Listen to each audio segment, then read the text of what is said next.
Glory be to Pelor. Balthazar. Oh, my back!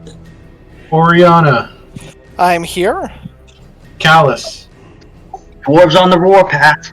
Delandris. My blades are ready. Jareth Val. I am a dwarf and I'm digging a hole. Merrick. Good morrow, my fellows. Lily. Just finished my homework for today. Okay, now when we last left off, you guys spent, you guys finally got back to the keep, and there you were confronted with the dwarven emissary party from Mount Silverhorn. Sort of looking at your dwarven companion, Callus, and the sort of stern look of determination and somewhat soft eyes towards Princess Silverla Thundermantle. All of you found it quite hard to tell him that maybe we shouldn't take this on. But you all stood firm together and accepted this quite harrowing quest to travel a lot farther than any of you have been over along the mountains towards a lost dwarven hold to try to help reclaim it for this clan and for this princess. Taking some time to prepare yourselves, you guys decided to enact some construction plans and build some buildings that you finally got with all of your hard-earned cash and looted necklace money. Setting up what you need, hoping that they'll be ready by the time you guys get back, if you get back. Waking up the next morning, you guys headed up into the sort of dwarven thunder barge called the Undestructible 2. The name not escaping Merrick, wondering why this is the second undestructible ship that was made. But once on it, you guys began to marvel at the sort of engineering and just mechanical ingenuity that went into this. And wondering how such a large wooden and iron-hulled ship could actually fly. Looking at the large propeller engines and the strange sort of black liquid that they were pouring in to sort of fire up the engines, you guys kind of made yourselves at home and walked about. But as soon as the ship began to take flight, Toril was having much trepidation with the heights. Though he does love and worship the sun, he never imagined that he would be getting this close to it. And looking down over the edge at the just mile down distance to the rocky escarpment below. Am I echoing? You're fine. You're fine.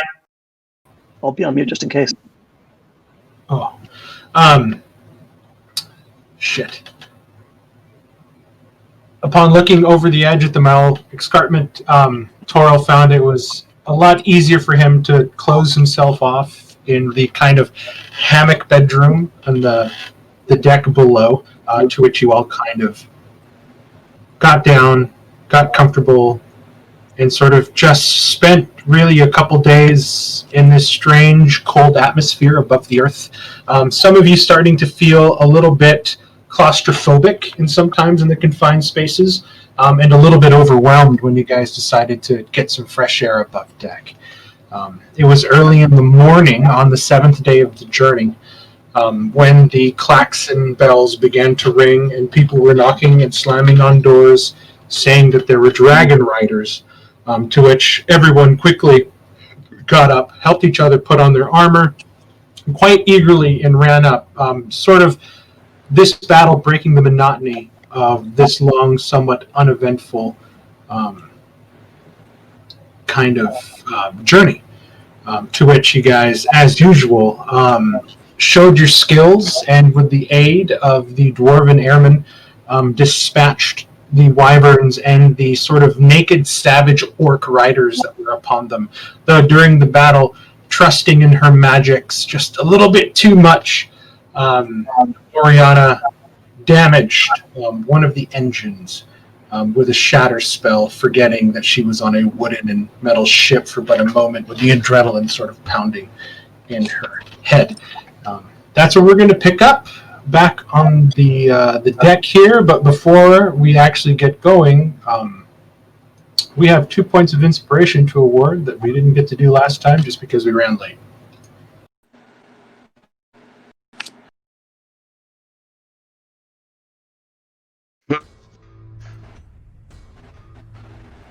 I vote for Oriana for blowing up the ship.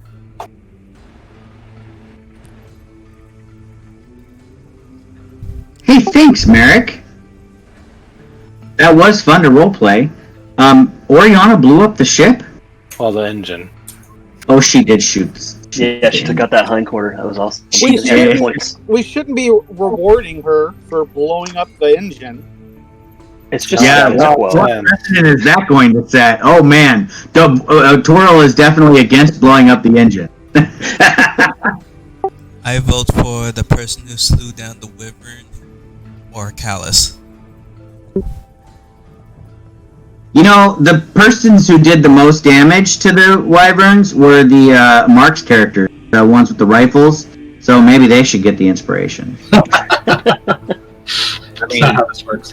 They were shooting, they were blowing things up. Yeah, with their plus 3 to hit, they were. I was like, I know, but you got only like 21, doing 26 points of damage. Hey, Callus had a rifle too.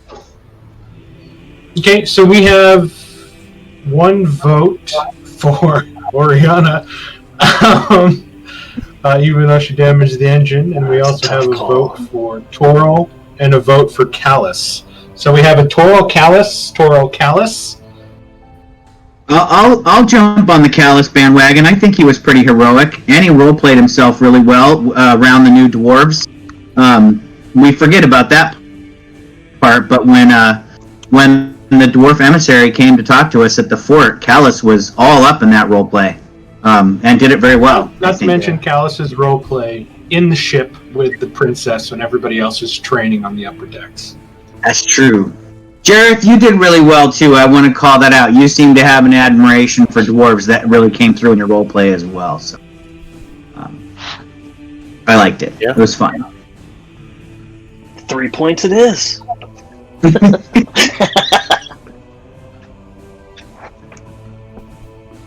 Which I did not know about Jareth before last session. I didn't know you had a affinity for dwarves. Okay, Until so Twirl has a phobia. Jared When he was has a on the fetish. streets, they helped. When he was on the street, he ingratiated himself with the dwarven like and such. That's how I learned. That's how I learned dwarven. That's cool. I like that you brought that into your roleplay. That was really well done. Okay, so are we agreeing with Toro Callus, or is there some people that are voting Jareth? Well, I can't vote for myself, so I'm voting Jareth Callus. I'll put it in here in the chat. That's my vote. It's up to the rest of the group, but So just to make this I easy, like that. Toro, Callus, and Jareth, go ahead and give yourselves a point of inspiration. Okay, Thank you. I like when it's easy. Thank you, everybody. So back on deck now, just as the battle seems to be subsiding, as the Wyvern was finally slown by Jareth and the other orcs were sort of gunned down simultaneously by the rest of the rifle-wielding airmen. There's sort of a brief pause, and you hear this all of a sudden like this, what the fuck you did to my ship? And you guys watch as Ganon begins running towards the back next to you, Lily. And he's yelling back at the other guys. He's like, cut the engines before we blow up! I would like to raise my hand and say, excuse me, isn't cutting the engines a bad thing? And you watch as the other guys go, and they begin to sort of move over, and they begin just doing this mishmash of like button pressing and lever wielding that doesn't even make much sense to you. Like, why is he doing this 3 times, hitting a button and doing it 6 times and then doing this? But all of a sudden you start to hear some things starting to kind of cut. Everybody give me a acrobatics check. Actually, yeah, acrobatics will work. Damn, I didn't think I'd roll a 19. That's pretty rad. So you guys just managed to stay on your feet as It's sort of like being in a boat when you sort of cut the I don't. throttle and the truck just bombs I fall down. Oh, You have advantage Jareth on? falls down. So Jareth, you just kind of fall, and you just kind of, you just kind of fall prone on your ass. The dwarves kind of come over and help you up. But as soon as the engines are cut and all the forward momentum, because you guys are going about like 120 feet per second with this engine, it just cuts to a sudden halt, and you guys sort of brace yourselves against it. Toril, it is about this time that you begin to feel a rattling on your chest. And you look down and you see that your medallion is shaking, vibrating, and it's beginning to emit this orange, white, yellow, and reddish light that sort of flares out, and it almost burns white hot. Those of you around him sort of have to cover your eyes from how bright it is, and you hear from the distance like, "Oh no, what the fuck is happening now?" And everything's just starting to go into chaos until the light dims. Is it my Silver Cat amulet? No, it is your holy amulet. Okay, my holy symbol. The gaudy gold one from Tristan.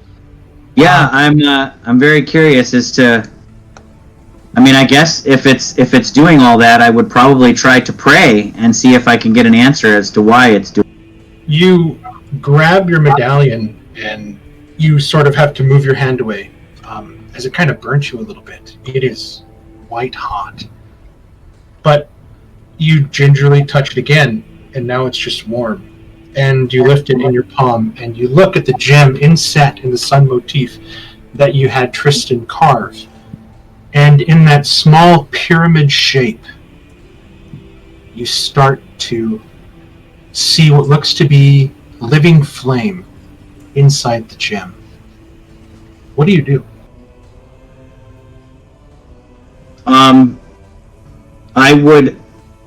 I guess I would clasp the amulet in both my hands and raise my face to the heavens and ask for guidance from Pelor. What is this a gift? Is this a warning of some kind?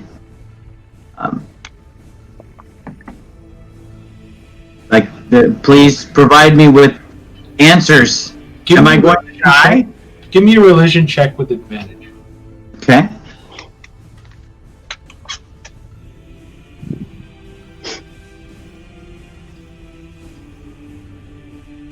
Ticking bomb. You hear a beep, sort of warm, cutting the wind off from this high altitude. You feel no chill, nothing, just this exuding warmth like you're being hugged or covered with a very heavy blanket. And it just says, "Take this blessing, child." Balthazar and Oriana, you both dive out of the way as flames begin to erupt from Toril's back. And with a sudden sort of... you see two fiery wings exuding from Toril.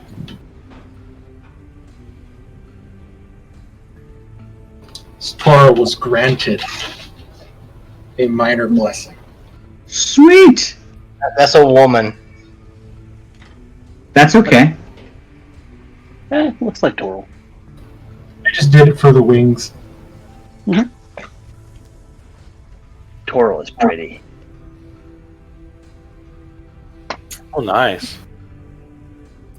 Very cool. That makes me think. All right, so 3 charges and then it's gone. So it's a temporary blessing. I'm happy with that. I gain a fly speed. So now I'll say that from Toril's perspective, as he understands, I'm assuming kind of instinctively what the blessing is for and what it does. I thank Pelor's generosity and for alleviating my fear of heights. Given that I can fly for a limited amount of time even, and as fast as the ship was flying, I am no longer afraid until I feel the blessing. Jareth, you kind of look at your stick and you're like, man, Oh, I don't. fucking stick. No, I don't do that because I think it's awesome. Put those I, away, Toro. Else you might excite the special gas. I do let the wings fade, and I say, but Pelor is a generous and giving god. He has blessed me with bravery in the face of fear. And that is one of your 3 uses. No, it was a display, I'm sure. Don't be so sure. No, it was that burned to you, so sorry. Thank you, Mark. That was a great boon for the pleasure of playing Lily last time, so that I could have Lily and Toril do the nasty downstairs in the boat. That is true. He massaged your feet and dispersed. Can I move up to check this orc that's still before us? Yeah, you walk up, and you see that this guy is barely wearing anything on him.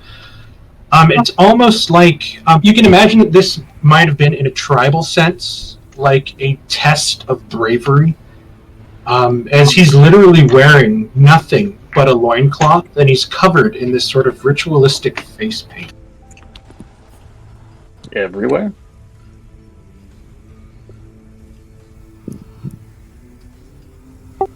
Are there any similar tribal markings on this wyvern that's still upon the deck?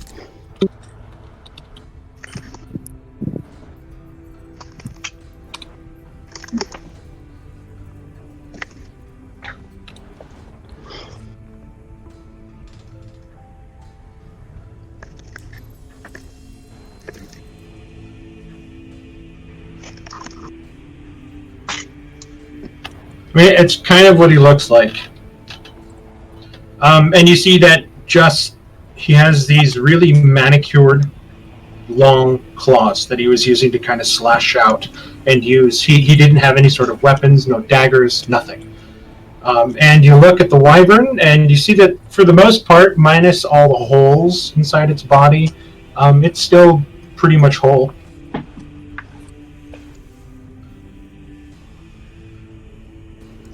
In Draconic, I'll just kind of say out loud, you should have listened to me. The dwarves are sort of now congregating in the back. Callus, one of the dwarves, comes up and he kind of holds out his hands for the rifle back. I will perform a rifle salute, and then I will hand it back and say, thank you for the honor of fighting amongst you. And he just says Grum, and he kind of bows low. And he takes the gun, and you see now they're sort of beginning to sit down, and each one is now meticulously going through and cleaning their weapons, almost ready for the next kind of attack to happen. Mark, forgive me, but what direction are we going? Are we like north, south, east, west? I don't know as a player. Where are we going? You are traveling east towards Mount Silverhorn. I thought we were traveling west. I'll show you.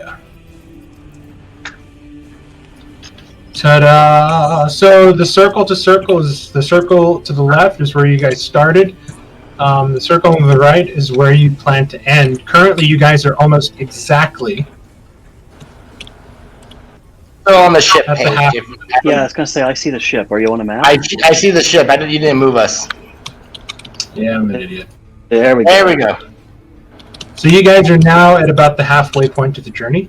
I thought we're With traveling another 7 here days. west. No, we came from. You guys are leaving Romana, Oh, okay. Sorry. and you're traveling to the dwarf hold. Going over the north border of the worst place in all of the world. Talking about, it's a great place. The people are The nice. Barrowlands is a nightmare. That sounds like people share stuff. The borrow lands. Yeah, right? We don't want to go there. They share death and misery. And a lot of rain and mud. I just want to say it was pretty. I know it's death and misery because I had 2 characters die there. Yeah. I That's mean, true. as you guys are flying over that, and you guys kind of look over towards the south, you just see that it is a just dark, unwelcoming looking place in the distance with like storm clouds just roiling. Yeah, it is a terrible place. But you guys didn't even go to like the worst part of it. You guys were on the good side of the Barrellands. So The worst part across the mountain. okay, Talandris, are you going to try to harvest stuff? Yes. Okay, I'm going to need a survival check from you. So I'll ask some of the dwarves. Are these the orcs that have claimed your hold that we're going to retrieve from?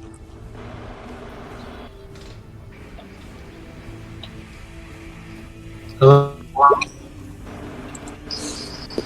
I guess I'm not good at scales.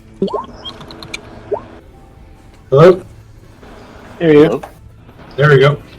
Sorry about that. As you sort of ask, one of them walks over to one of the bodies that's on the ground and kind of kicks it. He's like, no, these ones are more of a wild, feral, savage clan. The ones that took over the hold are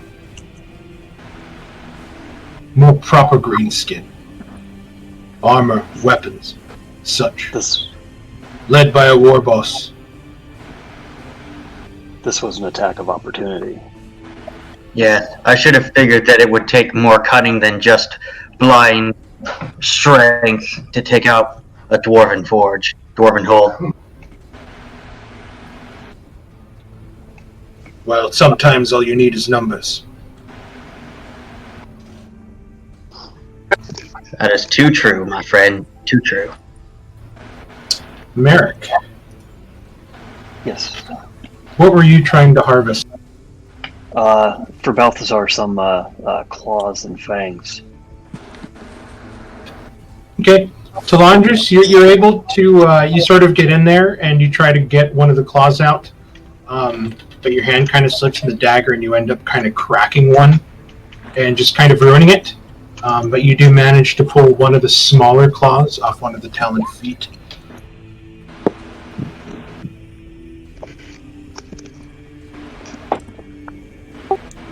One small wyvern claw.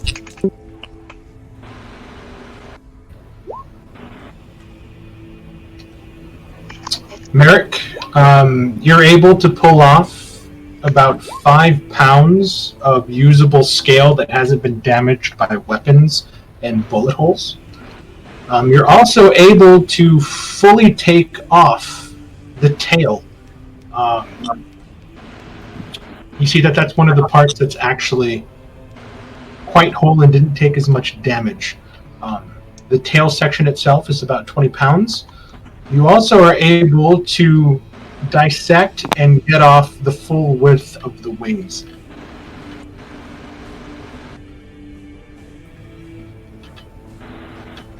David, give me an Arcana check.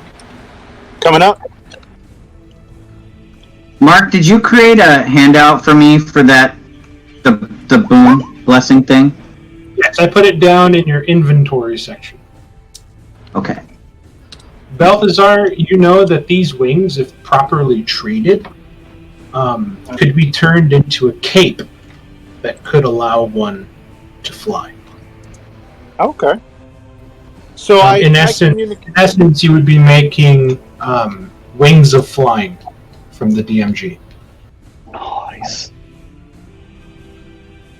Well, is Merrick the one carving this up with his roll? That was my roll. Oh, I'm waiting to see what Mark is typing. Okay.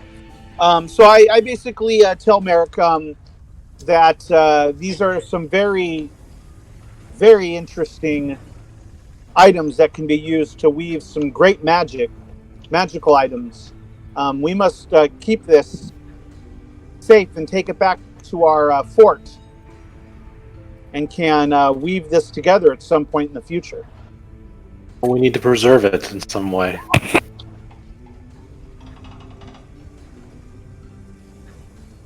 Tan it or something. Any fangs, Mark, or just claws?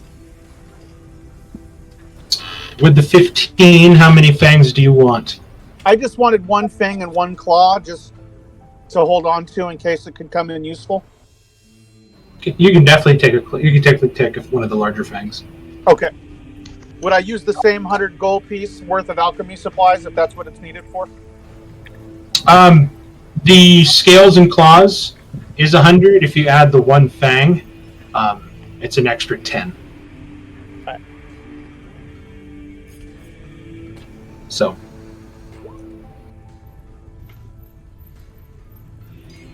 Yes, and then- Jareth, we'd need to figure out how to preserve this wyvern hide. Yeah, and I don't think I can carry the full tail myself without being encumbered. Maybe someone on the ship, maybe the dwarves have a way of keeping this stored. You actually watch as a couple of the dwarves now begin to sort of openly fillet this thing, and they're starting to take like large chunks of the breast meat and the other places like under the underarms for the wings. And even like the thigh quarters on the legs, they just start to begin to kind of hack the rest of it apart. Oh, I know what we're having for dinner.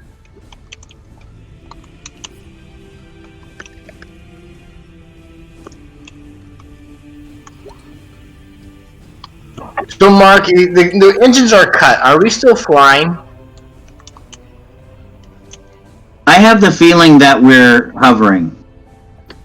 Maybe like a balloon going with the wind.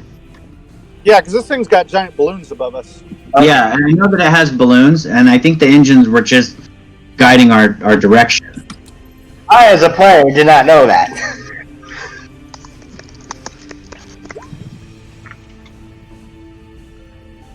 Lasts for an hour unless you dismiss them. Yeah, you can dismiss them or you can just fold them up on your back. It's up to you. But they last for an hour just like the fly spell, except since yours is given by a god, you get the fire and poison immunity as well as the 120 feet of fly speed and not 60. And I'm assuming it's not concentration. It's just I just have You it. just have it. 3 times. Okay, cool. That's At first I was gonna give you a summonable phoenix. That would have been cool too. That only acted as a mount, like you couldn't use it to attack or anything. Oh, okay. But then there came the question of the Phoenix in Mordenkainen's, which I wasn't going to give you because it's CR16. But a toned down version of it would have flyby. And then you have the whole flyby question of that and that. And I was like, well, if the player can't use the flyby ability with the mount, I just said, fuck it, I'm going to give you wings and you can fly and just make it easy. Yep. I think that's a fair compromise. I like it. So, otherwise, we would have had a Phoenix to ride on for 3 times. That's awesome. And yeah, you guys sort of look at the engine, and now that the Thunder Barge is just kind of listing, just kind of in the air, you guys are kind of going with the breeze. It's starting to blow you guys off course a little bit. You hear the sort of cracking and sparking of the engine as fires are bursting. You're watching as dwarves now are bringing this sort of strange white powder, and they're sort of dumping it on the engine bucket by bucket until they extinguish the flames, and all that's left is kind of the smoke. And all of them now begin to equip these sort of harnesses, sort of strapping themselves in, clipping themselves into safety points, and they begin to crawl down. People are now bringing tools, and you're seeing this sort of hive mentality kind of take place now as everybody begins falling into their roles, as you guys just kind of watch these sort of orchestrated chaos. Like one person's like just beating the shit out of the engine with a wrench, while the other one's like delicately opening up like one of the sections, and Ganon's down there like giving instructions, and he's like taking apart one of his bullets, and he's pouring gunpowder over something for some reason, and then he sparks the flint, and it flares to life, and you're like, what the fuck are you doing? And he's just like sort of going about his own thing. And it's a very strange way of doing things.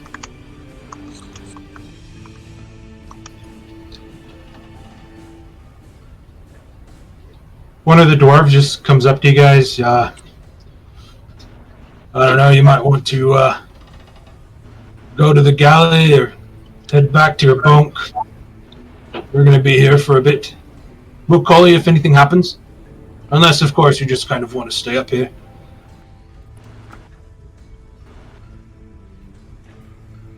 You said it was still like early morning? It's still early morning. Like, it's probably... Because I didn't update the time, did I? Well, then Callus would be just like, no, all this excitement has got me all worn out. I think I'll go catch up on the rest of my shut-eye. Yeah, it's only about, like, 5:30 in the morning. Yeah, Callus is going to go back to the Yeah, I'll watch the sunrise now that I'm less afraid by the railing. That's kind of a blessing from Pelor. And then I will also join Callus below decks and finish off our rest. Yeah, me too. I'm gonna be tired. But it is sunrise from way up in a flash. They start taking the orcs and just chucking them over the side, and then they grab the skinned-down carcass of the wyvern and just kind of toss them over the edge. They start bringing up water. They start bringing up water buckets, and they just start cleaning off the deck and begin to scrub it. You see that it's all very much kind of everybody has a purpose that's up on the deck. And the one thing you notice, Callus, is that none of the crewmen have yet to sort of mourn and or take notice in the fact that 5 of them were killed and kind of thrown over. But you're sort of used to this take care of business now, feelings can wait kind of mentality. Yeah, it's like we're kind of in a wartime schedule. And mourning the dead doesn't take priority over the survival of the now.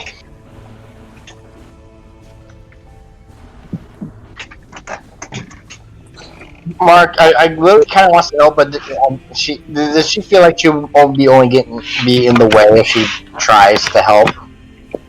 You don't know if you don't know until you ask. I will ask if they would. Ganon is in charge, right? I would ask Ganon if he needs assistance with anything. Is there anything I can do to help?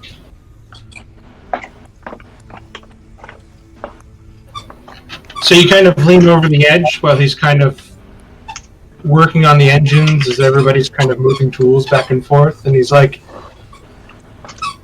"Never fix an engine, lass." I can't say I have. Are you good at tinkering?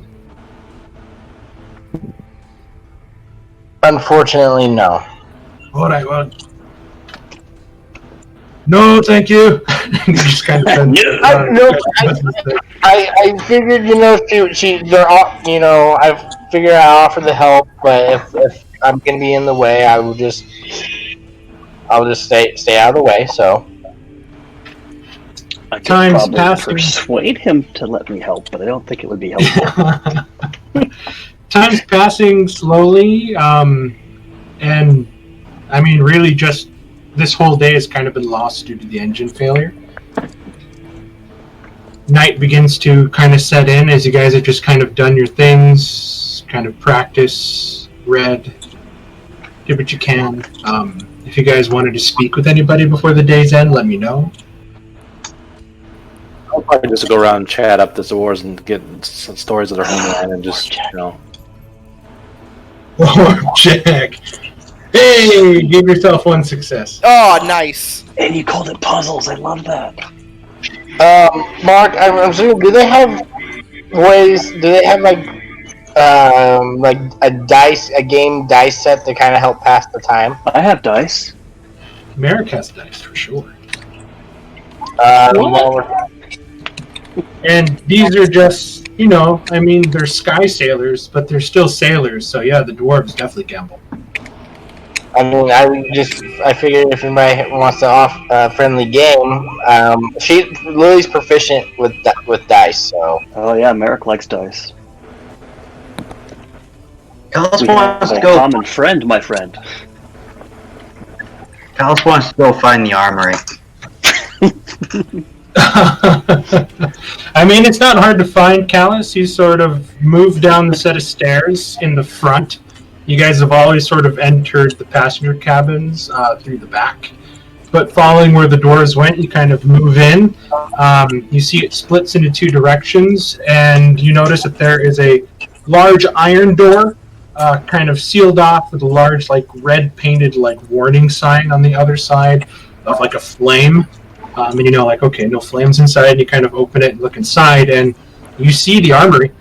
You see racks of rifles, racks of handguns. You see, like, kegs of black powder. You see that there's, like, grenades, dynamite, all different things, and some other boxes that have been kind of sealed up. I'll probably spend like at least an hour in there just marveling over all the weapons. And it's definitely some of the finest stuff you've seen. And the closer you inspect and look at all the weapons and even the grenades, you see that there is a specific sort of stamp put on it, and it's of two crossed rifles, or not two crossed handguns, like sealed within a circle, like a very fine smith's mark that's put on there. Would I know the smiths who created these? You've seen a very crazy engineering tinkerer flying this ship that wields two handguns. I'll put two and two together. And you can imagine that Ganon, though seemingly crazy, and you're not quite sure why he's taking the oath of a Slayer, has subsequently incredible skills when it comes to engineering and tinkering.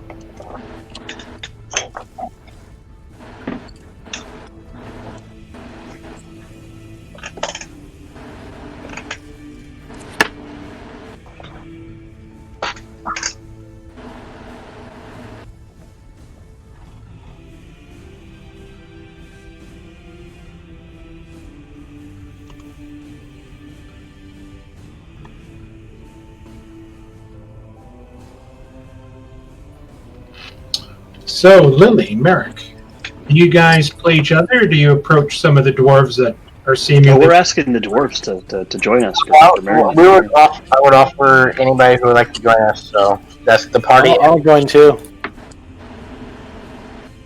Talon will just watch. Okay. Jareth, you're very familiar with the game that the dwarves propose. They call it 7-12s. 3 dice. You need to either equal 7 or 12 to win. And you each take a turn.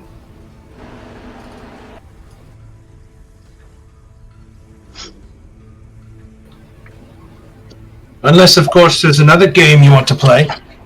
No, that's just my game. That's fine. I did suggest Liar's Dice if anybody wants to play that as well. It takes too long, lass.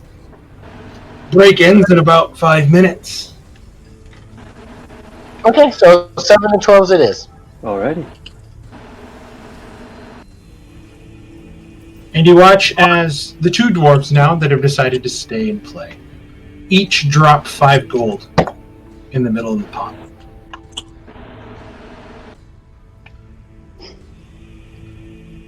I will drop 5 gold as well. I'll drop 5 gold. Same here. Yep, 5 gold as well. I had to check my sheet. I got it. You roll by process of elimination. On your first roll, you either roll a 7 or a 12, and you continue.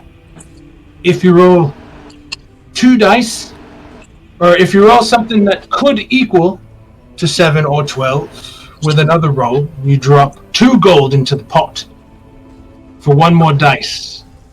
You blow. So we basically roll 1d6? Or... You roll an extra d6. So we're going to roll 3d6. Okay.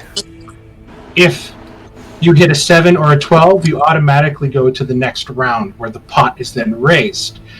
If you don't roll a 7 or a 12, but you think you can get to a 7 or a 12 with an extra dice, you pay an extra 2 gold for 1 dice, and you throw that. If you bust, you're out. Okay. This is like 727. I play this a lot. He's like, I guess I'll go first then. It's like, bloody fucking hell. He takes 2 more gold and he drops it in. He's gonna roll 1 more d6. I'm out. The dice don't love me Well, today. it's still the dwarf's turn, isn't it? Oh, he got a 12. Jareth rolled 2 when he busts, and Jareth's automatically out. So hold on, I gotta keep track. I do a little I do a single cuss word in Dwarven. Oh, I'm fluent in Dwarven. You're going to hear a tirade if I get it. I am too, actually, so yeah. Interesting game we have here. Okay, go ahead, Merrick. Oh, got a 9. So you can add 2 more gold to the pot and roll 1 more d6 to try to get that 12. Yeah, I'm a gambler. Let's do that.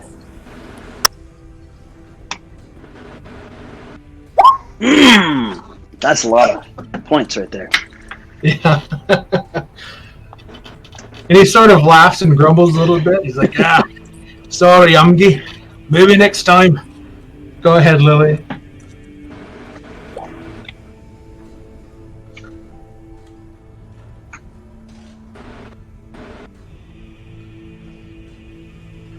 You know what, screw it. I will drop 2 more golden.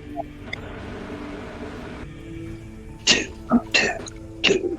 You can do it, Lily.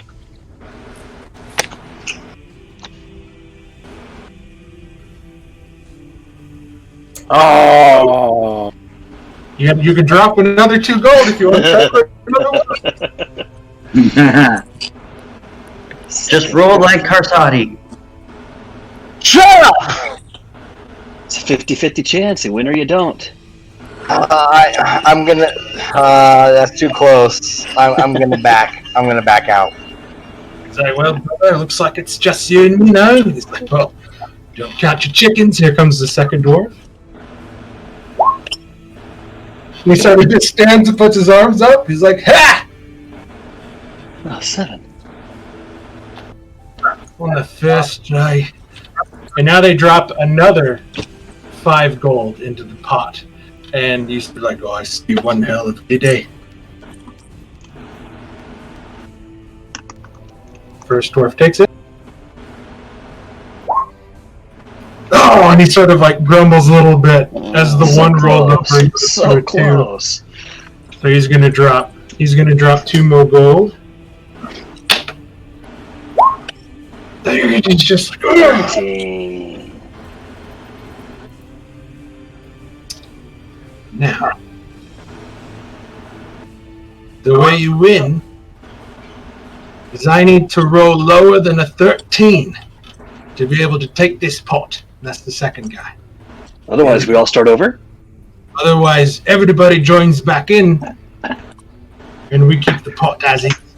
Roll big! Roll big! Oi! And he sort of stands up, and he's like, that's all my lovely gold, thank you. Wait, I thought like I I buy thought Merrick drinks was for your still in. friends. Let me know.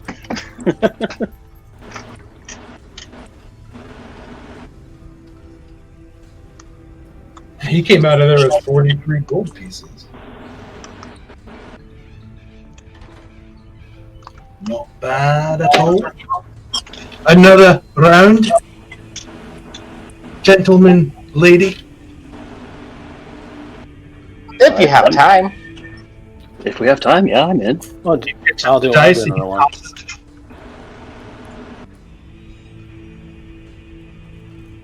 Another 25 gold starting pot. He just stands up. He's like, "Oh, I feel Oh it my today. god. I feel it today." Go ahead, Jared. Wow.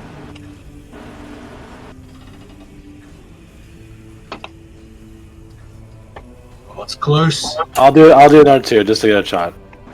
Here we go. 2, 2, 2, 2, 2.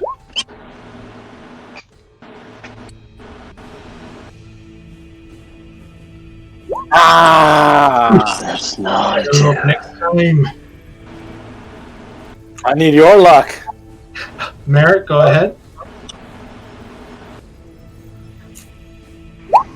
Oh, He just gives you a hard today. That is. 4, That's 4, how you do 4. it right there. They all match. Really? It's a tough one, lass. You're gonna give it another go. Yeah, I'll drop 2 more gold.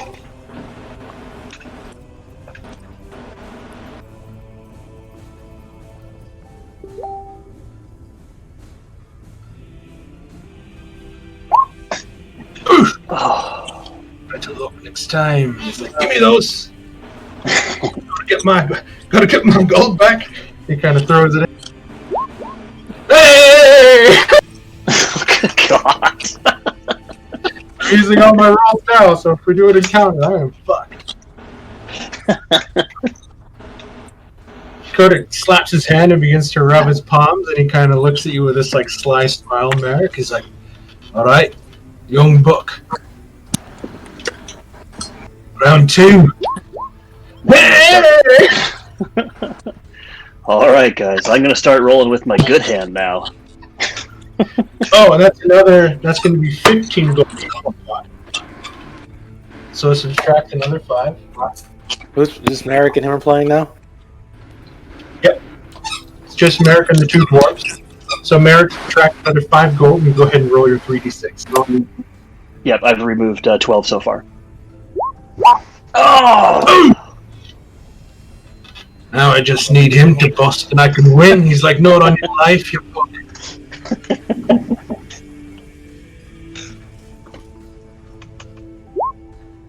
Oh, suck on that, you fat wanker! Prolific rollers.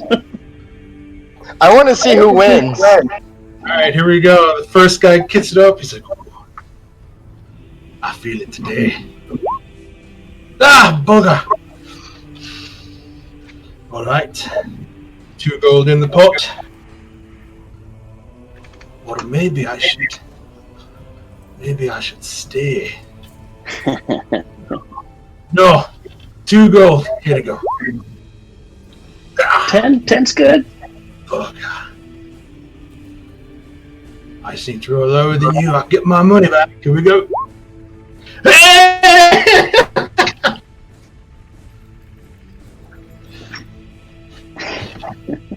These are 2 of the happiest dwarves you've seen in a while. They're raking the gold. Maybe there's a place to go celebrate on the ship. Have a drink. You know what? I could pay a couple of boys to take our watch. Let's head down to the galley. Get some of the good stuff.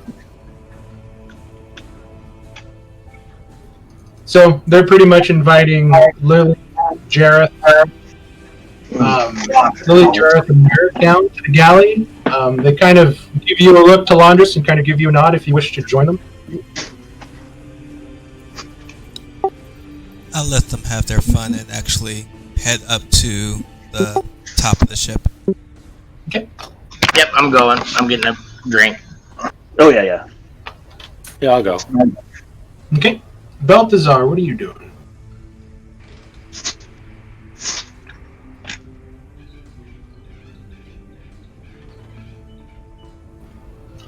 Balthazar is currently not here. Toro, what are you doing? Are you playing around with your wings? No, if it's daytime, like the next day, I would probably go take up a new customary position for myself. at the edge of the railing. The fetal. Feeling kind of much braver and less afraid of the heights now. I'm taking in the below and above, just kind of being in awe of the scenery and spending time in meditation with and in prayer with Pelor, thanking him for his blessings and still hoping for a speedy arrival at our destination. However, because I don't want to push my luck. I was on mute when I spoke, so I'll repeat. I was working on new spells. I would be doing that, trying to get them all figured out and what spell components I need, since I have new spells coming. So that's what I'm doing. I'm just studying my spell book. Okay, sounds good. Those three that went down into the Dwarven Galley to drink some of the good stuff. I need Constitution saving throws. Have some rowdy party mates. If you're close to me, you get +3. Am I close to you? Yeah, we're drinking next I week. got 9. Merrick, you are fucking hammered. You could have sworn that you were drinking with 2 dwarves, but you see there's like 6 in front of you. When did you guys all get here?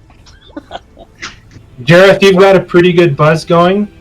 So do you, Lily. But you guys are looking at Merrick, and he is just ass over tea kettles drunk, and it's great. Everybody's kind of warming up to each other inside the galley, and there's songs being sung. Jareth, you begin to hear, "We are dwarves and we're digging the hole." Yeah. Everybody starts getting up, and those of you on the top deck can hear the sort of stomping and sort of like sonorous roaring, yelling coming from downstairs, and you stick your head in, and everybody's just drunk, having a good time, while the rest of the dwarves that are still on watch are helping, trying to fix the ship. Yeah, I'm a dwarf and I'm digging a hole. I sing it in Dwarven. Yeah. Oh, I'm all Dwarven right now, too. And the time just sort of passes through. The next morning, when you guys wake up, you find yourselves feeling a forward momentum and a breeze kind of cutting through. And you realize with the sort of silent vibration that is kind of going through the ship that the engines are running, and you guys are back moving. You see that there's actually some dwarves that have just kind of fallen in the hallways, like fast asleep, as if they worked all night to get the ship back moving. Those of you that emerge on the top deck sort of see standing behind the wheel a very tired Ganon with his goggles up on his forehead, and you see like these deep black bluish bags underneath his eyes, like he hasn't had much sleep. But he's sort of looking and tapping on little gauges, checking on sort of pressure and temperature and making sure everything's back as you guys are making a smooth clip back over the mountains.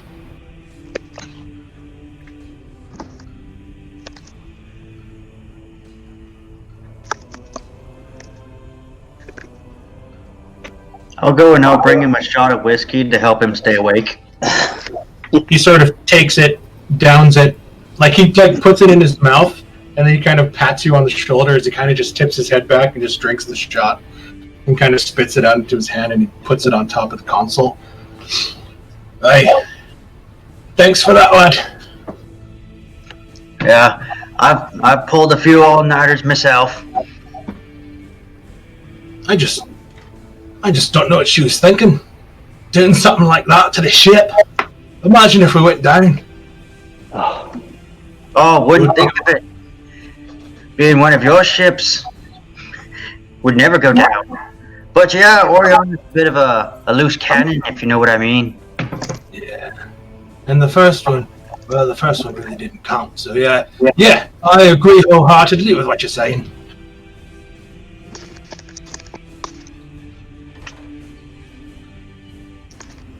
I just think, you gotta use your head a little bit more.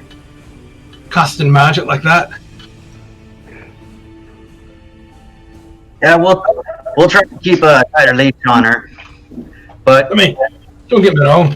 I appreciate everything she did in killing those bastards, but I mean, this is my baby.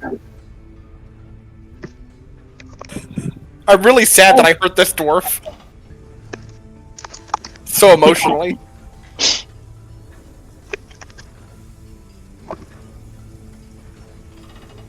That's growth. And you see now Ganon kind of looking at you, Callus, seeing the way you're dressed. Sort of like the bare nakedness of your body, very little clothing, the weapons, and even like the deep reddish orange beard, almost the same color as him. And he kind of looks to you and he kind of rubs his crest a little bit. I know it's not my business, but when did you take the oath? Callus kind of leans on the rail and he goes, I never took the oath, but I'm on a similar path, if you know what I mean. Not very many people that would want to look like this on purpose.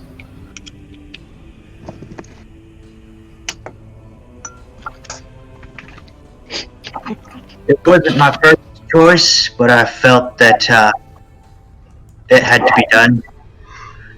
He will gesture to his back, which shows names in Dwarvish, and he goes, gotta keep their memories alive. Well, who's busting out the giant aura?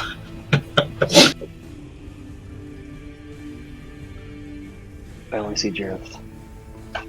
Yeah, I only see Jareth's aura unless somebody else threw something on.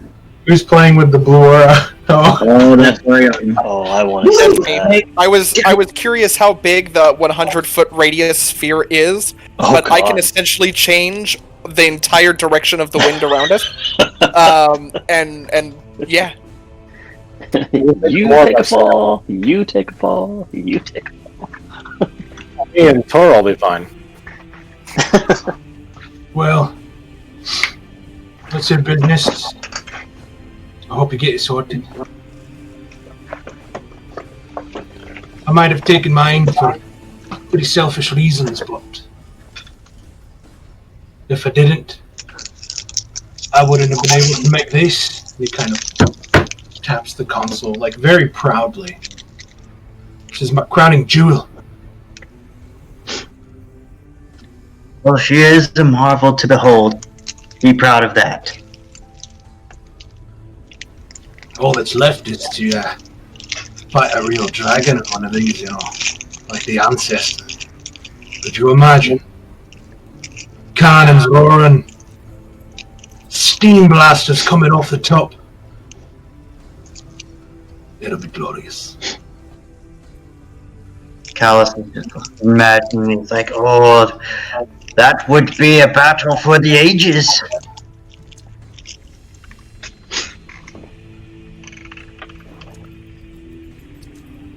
Tell me, that elf,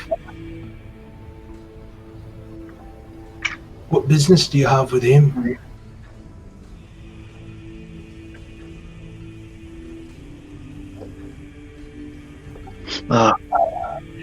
He's just part of my group. You just came along with everyone else. Seems like good folk. The boys have been taken to him quickly. Yes, he's got his flaws like we all do, but he's good company in the end. He isn't as arrogant as them other pricks, you know. I can actually stand being around this one.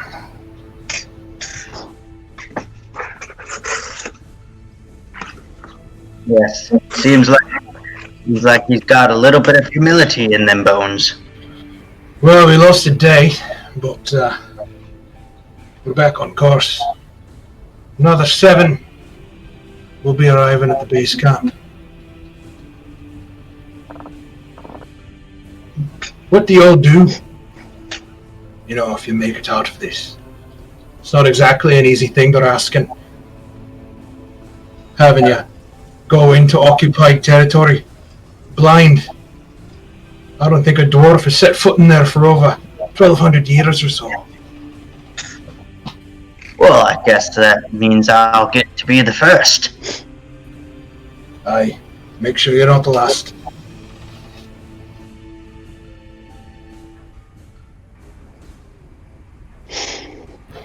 Do me a favor.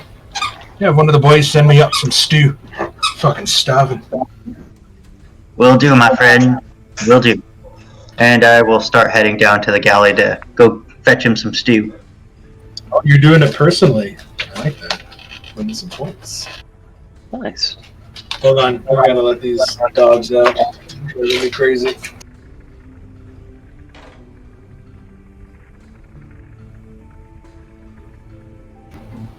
Alright. Is there anything you guys wanted to do within these next 7 days other than 7 days worth of puzzle checks? And gambling. Yeah, and gambling. Well, I was People you- curious if I People could. you wanted to talk to, people like things I might like that. share some backstory with the princess. Okay. Go ahead, Connor. What was that? I was going to say I wanted to try, since I have the components for it, I wanted to try brewing the water breathing potion. I also wanted to see if I could learn the components for the potion that I was given, which was the fire breathing one. If I could potentially try to figure out how to make one. Same with the Dusk Mother's Key. Okay. It's I would easy offer any enough. assistance that I can. It's easy enough for you to set up your alchemist tool and then begin the brewing process of the water breathing potion, and that just needs the time and the alchemist supplies gold point stuff on the sheet that you have. As my dog just ran into the screen door. Come on, stupid.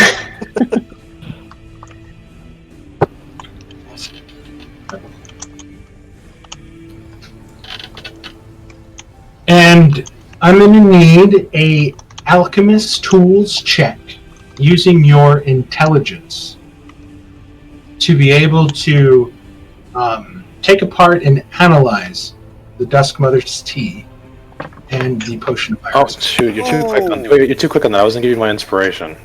Oh. I want to give you my inspiration if possible.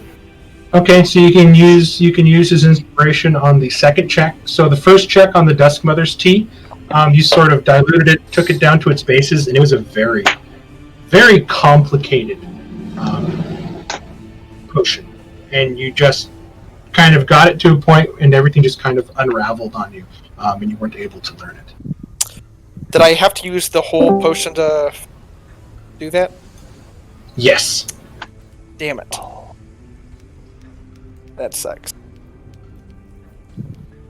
Education and learning are good. It's okay. Well, You'll take you take an hour stress break, and kind of just relax and roll your shoulders and kind of pinch your eyebrows and get yourself ready to go as Jareth kind of walks up and pats you on the shoulder. Yeah, I come and check out how you're doing. Yeah, how you're doing.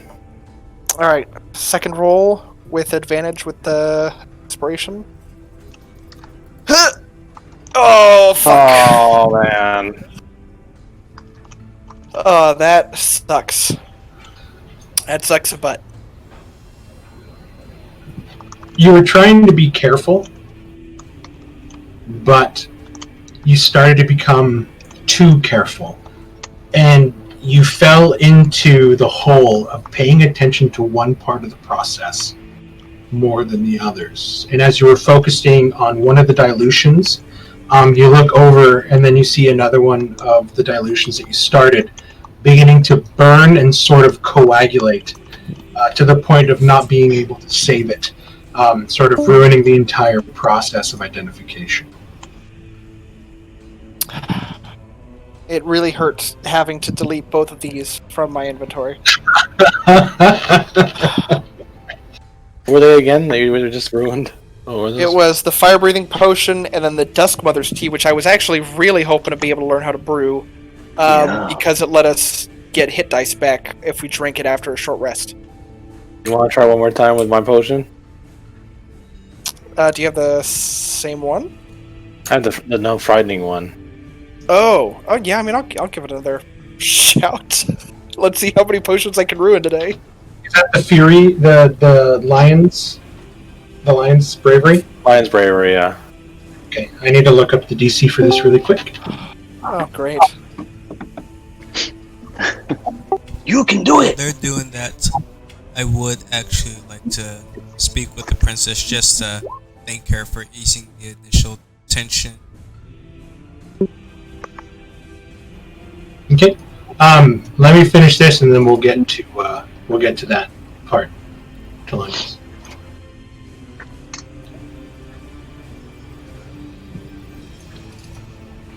Okay. So taking the Lion's Fury elixir, go ahead and give me an alchemist supplies check using your intelligence. Here we go. Oh, that should have been an advantage. Sorry. We'll take the 17. The 17 is what you needed to learn how to craft this. Oh my god. All It right. was a hard DC. Oh man. Cool. Awesome. And then do I need to roll a check for the potion of water breathing to make it, or is it just take the day? It just takes the day to brew it, and you have to subtract your alchemy supplies that you have in stock to do so. Well, I only how had much? the 50 gold pieces worth to make the one potion. Okay, so you have one potion that you managed to brew in the day. You take it and you sort of shine it through the light, and you see that everything within it is just the way it's described as you read it in the book. Like, it should come out with this bluish hue with streaks of green that almost look as if it's kelp, with effervescent bubbles, as if creatures move through the fluid kind of thing. And you're sort of looking at it, you're like, badass, I got it. Nice. At least I did 2 things right out of 4. Oh, I like the potion. It's good you made it. And so now I know how to make the Lion's Fury, is what it was called? Yes, and then I'll have to update. I'll have to update that alchemist supplies thing with the Lion's Fury, but it's going to be in the advanced potions on the bottom. Okay, cool. No Fear one's pretty good. Okay, Talandris, you kind of take a moment to kind of walk downstairs. And as you're kind of just moving through the hallways, you take a look to your left and you see the open quarters of Princess Thundermantle, and she seems to be sitting at a writing desk going over some papers. I'll just give like a soft knock to get her attention before entering. She kind of looks back and she smiles. She folds up her paper and she kind of lays it down and she kind of turns her chair and she kind of pats the bed next to the chair, like inviting you to come sit. I'll take the offer and come and sit. What would an elf ask of myself? I actually just came to thank you. Easing the tension in our first meeting. She'll reach over and she takes both of her hands and she kind of grasps yours, kind of in like a warning gesture, and she just smiles wildly. It's I who should be thanking you. We've approached many people with this quest, and it was only you 8 that have agreed to help. Most have told us it is folly, as other attempts to reclaim some of the other holds have failed spectacularly. I say we leave the old grudges in the past, where they belong. We need to forge a new world. I completely agree. With what I've been through, there's no time for such prejudice. I am sorry to say that you may face a bit more when we land. We are a stubborn people, prideful. And we hold grudges like stones in our hands. But know that you're winning over those within this ship. Show them the same courage. Show them the same honor. I'm sure those at the base camp. They'll see you for who you are. I'll kind of nod at her words. In your travels, have you ever come across the Drow? More times than I care for, to be honest. They're a constant nuisance. They're raids. Is there raids that have sent me away from the islands? Away from... Say that again? Is there raids that have sent me away from the Elven Islands?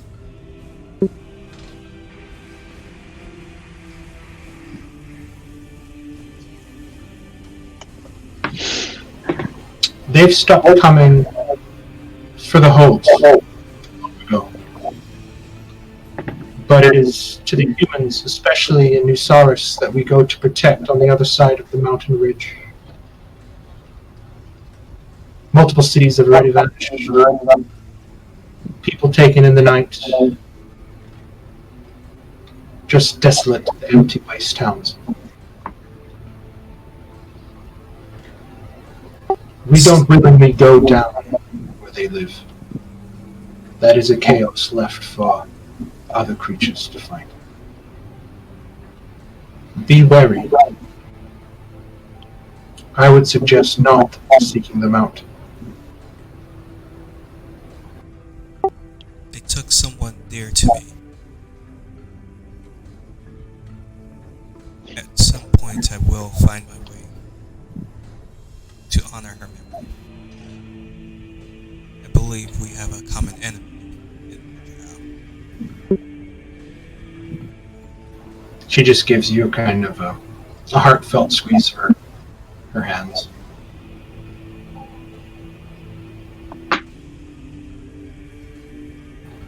Vengeance is a very sharp sword. Don't let it cut you.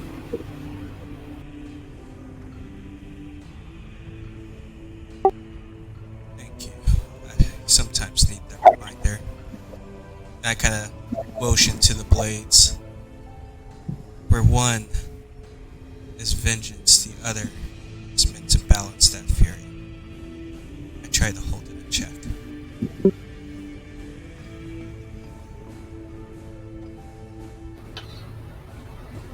Come speak with me anytime you wish. Talandris is Wrath of Caer Terrasen. Know that you have a friend here. And again, I thank you. I'll kind of stand and bow. Thank you, Princess Desmond. She just kind of smiles and watches you leave the room.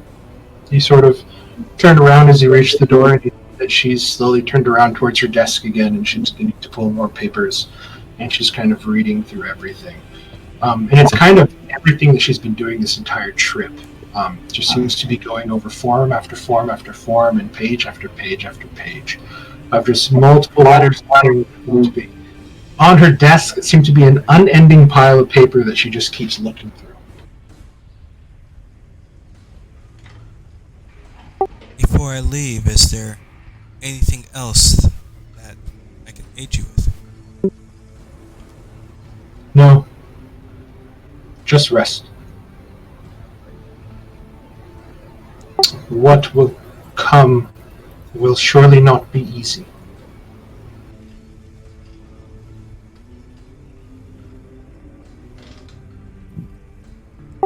Then I shall leave you to it.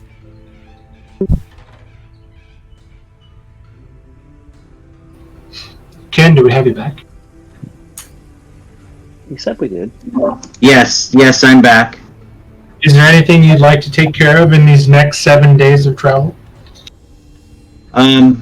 Not really outside of what I said I was doing.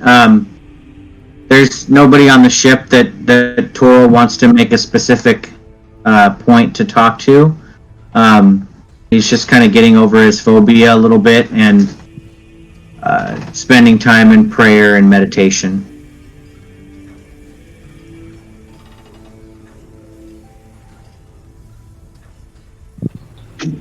Callus, when you ask some of the other dwarves, some of the other airmen about it, they kind of like hold their hands up and shake their head, and they tell you to ask Ganon. They're not allowed to speak of it. And even though you can tell that he's a slayer and he's kind of an outcast from like the dwarf population and like the dwarf civilization, you would have known that as soon as he'd taken the oath, like he was probably excommunicated from the Engineers Guild and kind of all that stuff. But you see that all the airmen on the ship that serve him always sort of defer to him, and they kind of hold him in reverence. So picking up on that, you go and you ask him.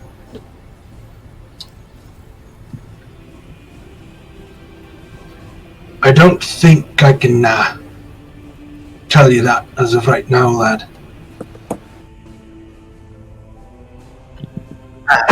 Understandable. I was just so fascinated and amazed by your skill that I just had to ask. But I know every craftsman has his secrets, and I respect that. Come back to me at the end of this, if you survive. Then we can talk it over some whiskey. I'll hold you to that. Now I have more incentive to reclaim that hold for you. I wouldn't be doing my job if I didn't give you something.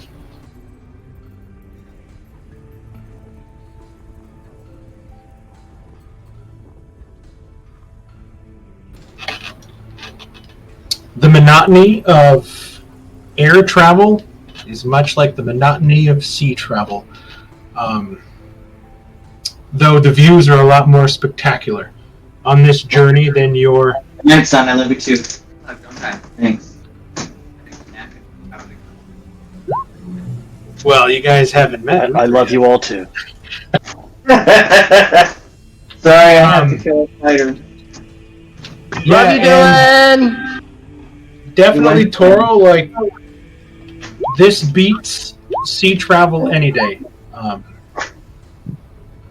Well, we haven't encountered any storms, so definitely I'm happy about that. Yeah, and you look all around you now that you're even past where the Barrowlands are, and there's not a single storm on the horizon.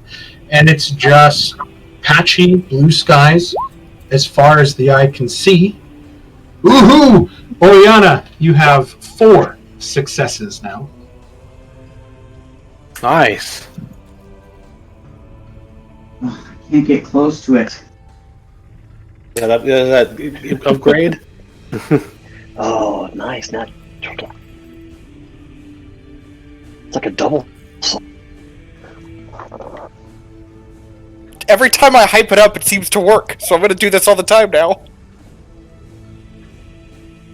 As long as I shout with the dice roll. I was gonna say that makes up for your bad rolls on the potions. Absolutely. Hey, you still got the best potion done. I mean, if you want to try to knock it out of the way, I'll say you have 4 more puzzle checks to go through. Alright. If you want to try to unlock this, you need 2 more successes. Let's do it. Any kind of moral support I can offer, I'm offering. Just Feel shout the luck. or check in chat, and then we're Feel good, the guys. love. Fuck! Okay, Didn't so work that that's time. 4 successes, 2 fails. Remember, 3 fails resets the successes, so you need 6 successes. I think that's a fail too. That is a fail. Damn it! And all of your hard work has... Everything reset back to stage 1. No, Mark, I think it has to make the transformer noise. Alright, I have 2 more, right? You have 2 more. Nope. Potentially?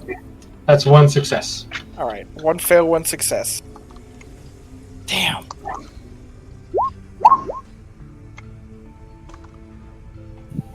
Alright, well, that's all right. you were getting pretty hyped there as you started to feel the energy coming from the orb the closer you were getting to the next unlock that you can sort of feel on your fingers. But there is that moment of kind of anxiety and early celebration, and you let one of your fingers slip, and then everything just started cascading like a computer system shutting down, like, and you're like, fuck.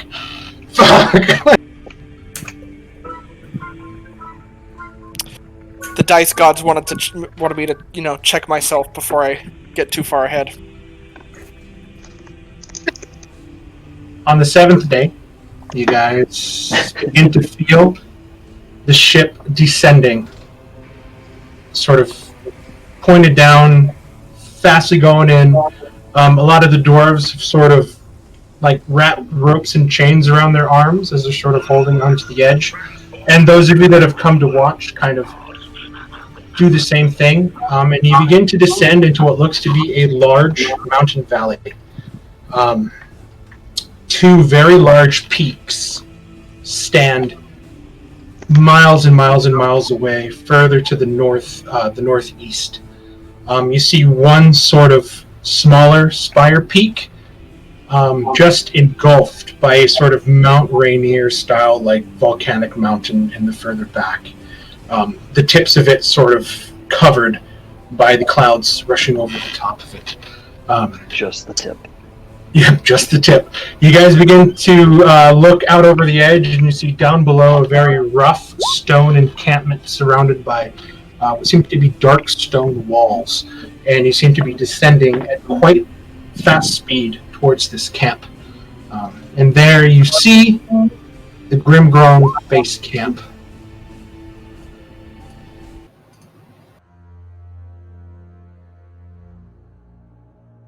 Mark, did you make this map with the new updates? No, this was before the updates. I have a couple maps I'm working on right now with the new updates. What updates are we referring to? On Incarnate, this map making system. Oh, okay.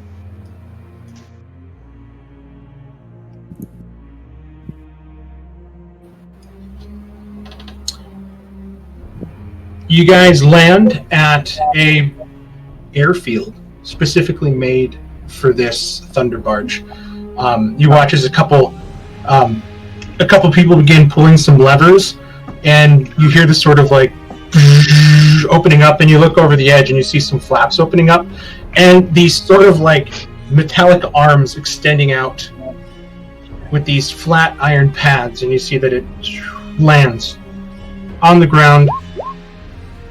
Ropes are being thrown from the bottom as everything is beginning to be tied off. Why is that so loud?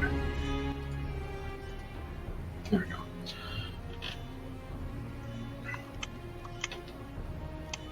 The plank is set.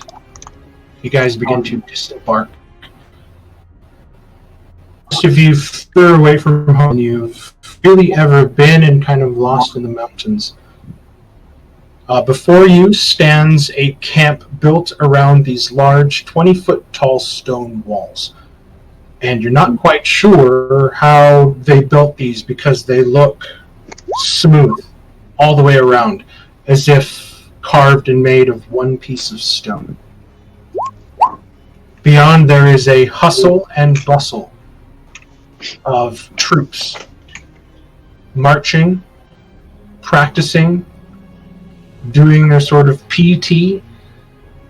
Jareth, you kind of smile as you look over and you see a bunch of dwarves digging what look to be new latrine pits on the outside. Singing your favorite song. I hum underneath my breath for a second. Getting a hole. And sort of you guys wait for the bottom as the princess and her procession of generals begins to disembark off. And she says, "Please, follow me." Do we see the dragon on the mountain? No. That's just on the map. Here be dragons. There's a dragon. Ken would probably be heading straight for it on his battle barge. Yeah, you guys got a good look at this map before, Chris. Back when you were still at Drekwold. This is kind of the sort of overview, though not colorized, that they gave you, and they showed where Mount Silverhorn is in comparison to the Lost Everpeak, and where they decided to kind of create their base camp far enough away at a safe distance that they wouldn't draw the attention. And kind of, they described everything around it, like the Elgren Ekrund. You speak Goblinoid and Orcish, so you're kind of familiar with the term Elgren Ekrund. The Orc Tunnel is pretty much what it means. And it was explained that this is where the defenses of Mount Silverhorn were actually undermined when the invading Orc army burrowed underneath something that the dwarves didn't think they'd try to do. And it was from there that they kind of overran everything from the bottom up and kind of drove out and killed the last remaining survivors that weren't able to escape. Did they say how they burrowed up? I mean, were they burrowing by hand or machines? They dug. You don't know if they did it with picks and shovels, but they were in it for the long haul, and they dug into the mountain and just kind of made their way in. Okay. Is this skeleton on the map as well? Did they say what that was? The bodies of slain dragons. Okay. Oh. As well as over here. They would have told you that the last ruler of Mount Silverhorn, or Daz Caragil, was Gotrek Thundermantle, but he was known as Gotrek Dragonslayer. Alright. So I will follow the princess. I will follow you. Inside the stone walls, you see a very regimented, militaristic kind of lining of tents. Kind of like what you would see in old Civil War movies, where it's just rows and rows of tents inside. But there's other stone buildings that have been erected within. And again, you sort of look at these buildings and you see the walls from far away, and it looks like it's all been made out of one solid piece of stone. And you're not quite sure what exactly they're doing and how they made this. But you actually see 2-story stone structure that's been erected in the far side of the camp, as well as some other single-story low-lining buildings. Some of them used as barracks, as you can see people moving in and out, as well as storage and other things like that. I mean, there's a full smithy that you see in the far corner, smoke pouring out, the sounds of hammers going constantly inside one of these strange stone buildings.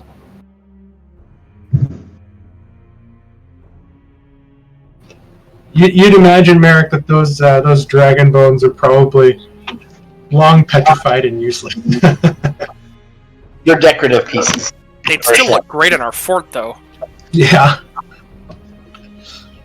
The eastern gate of Halanon is actually adorned with a full red dragon skull, adult red dragon skull.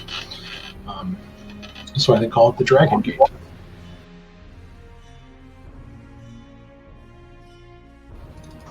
Yeah, I'm thinking a full-size dragon skull right outside the fort, up on the top would be a nice feature.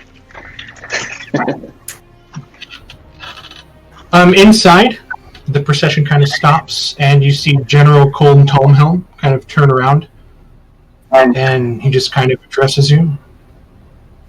I know you've been trapped in that flying coffin for 14 days, but if you want to take your time to get settled in now,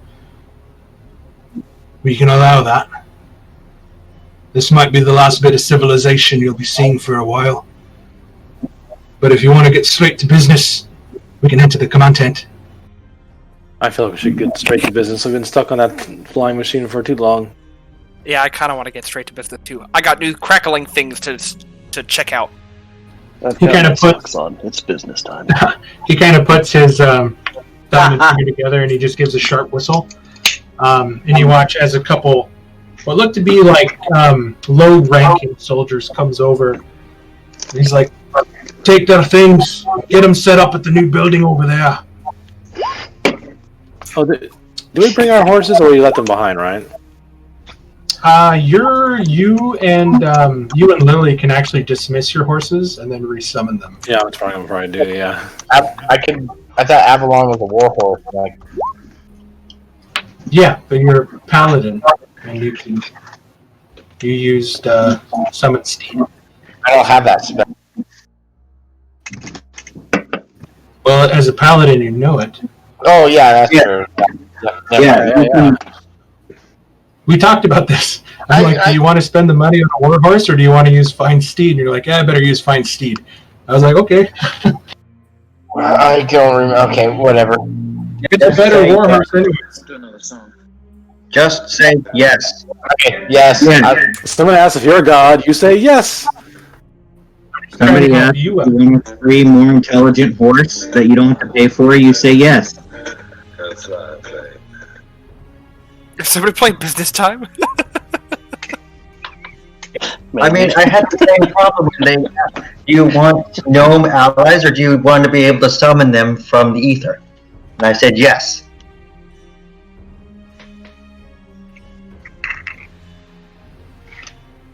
The dwarves begin taking your stuff, loading it into a cart, and you see them taking it to a small, single-story stone building, not tents, off into the corner to the right.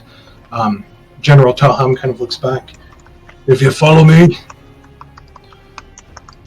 and he points up to the right corner of the camp, and he's like, if you look over there, that's where you'll find Proudbuckle. He's been providing general goods, things like that.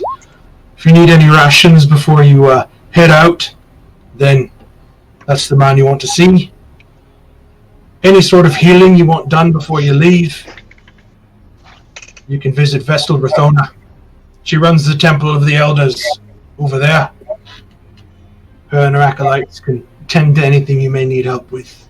Questions, things like that. If you need to take a little bit of time to relax tonight before you head out, I suggest you head over to Starmains. That's the 2-story building there. Tavern. She'll fix you up proper with some food and drink. I could probably use a good night's rest. Might be wise to buy some rations. Then before you leave, you might want to check in with her, and he kind of like points over his shoulder, kind of nonplussed a little bit.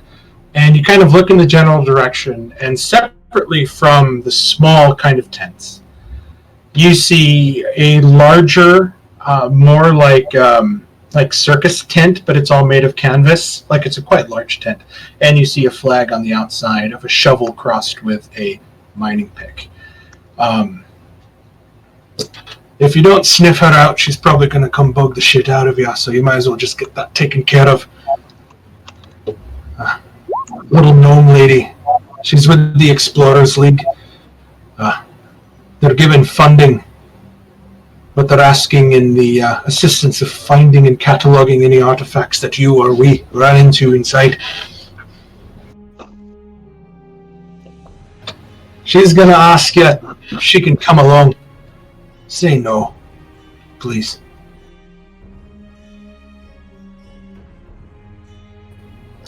They do not take animal parts.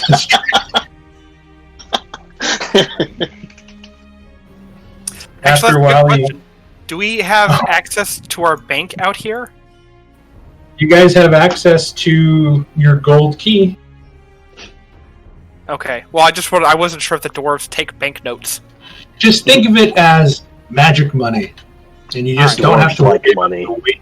So think of a bank as how I did as a kid. Yes. Yeah, It's like Warcraft. Yeah. Anyone who likes money will probably find a way to accept it. After a while, you guys reach the sort of larger command tent. Everybody sort of begins taking off their packs that they're still carrying with them, as you guys were sort of relieved of your packs on the way in. The princess kind of moves around to the far end of the table, pulls out a map, and she unrolls it, kind of showing you guys the same basic map that you're seeing here. The rest of the people kind of gather around. The princess kind of stops and, may I introduce you to Sergeant Grenda Silverstone? And she kind of points over to the right at a fully armored dwarf woman. I need to find where I put it. There we go. That's not it. That's it. That's what she said.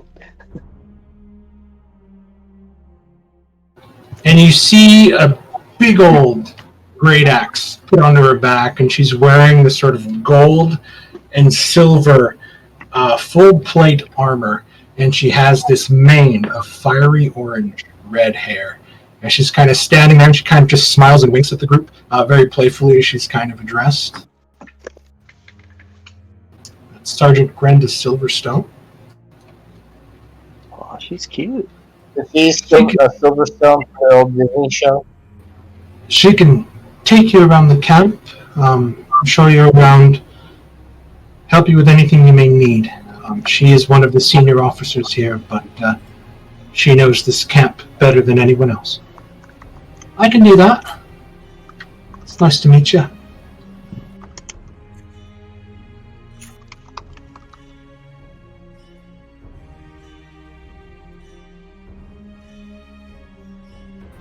Oh yeah, you guys had wyvern meat stew for like 3 days. Yeah, I figured they fed us. But I'm it was talking kind of about nice. purchasing rations in the future. Oh, it was kind of nice because like it was a lot different than the salted pork and salted beef stews that you were eating before. More like chicken. It was actually kind of nice, though quite gamey, with a strange gunpowder aftertaste. It was actually kind of nice eating fresh meat. It's Now- the toilets. Now I know we've sort of whisked you away from everything that you've known, as you've agreed to help us in our endeavor. Is there any questions you would like to get out of the way before we lay out the mountain for you? How many have gone before us?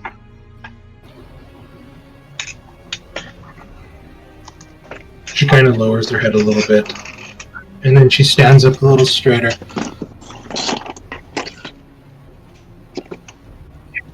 You will be the sixth and probably final incursion into the mountain. Where we have failed in brute force, I hope to now succeed in secrecy.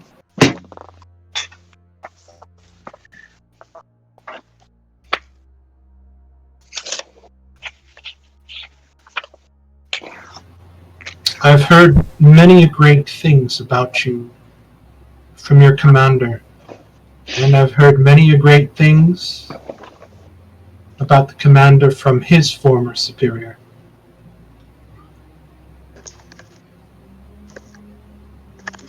And I hope that you are the right people for this job. We have sent scouts ahead. There is activity in the mountain. There is a chimney here, she points to the map. It is not a geological steam or smoke that rises from it. It is fire smoke.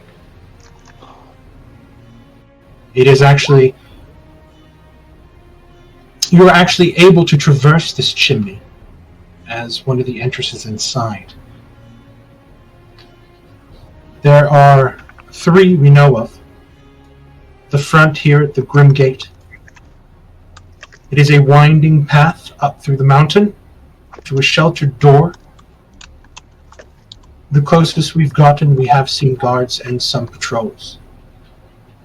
The second, of course, being the chimney, and the third, the Elgren Ekrund. And we know that this tunnel dropped down into the Brindwar, the caverns below. Then is that where the orcs dug through? That is where the initial incursion that drove the ancestors out. Like we discussed before, there are treasures within that we wish to recover, at least what we can, but most importantly, it is the bodies of our fallen ancestors that must be put back to rest. Without proper rest, again, they will be subjected to endlessly walking the grey wastes, unable to rest for eternity, denied their rightful place in the feasting halls with their fathers and mothers before them. And which of the entrances has the previous incursions gone before us? Have they tried all three?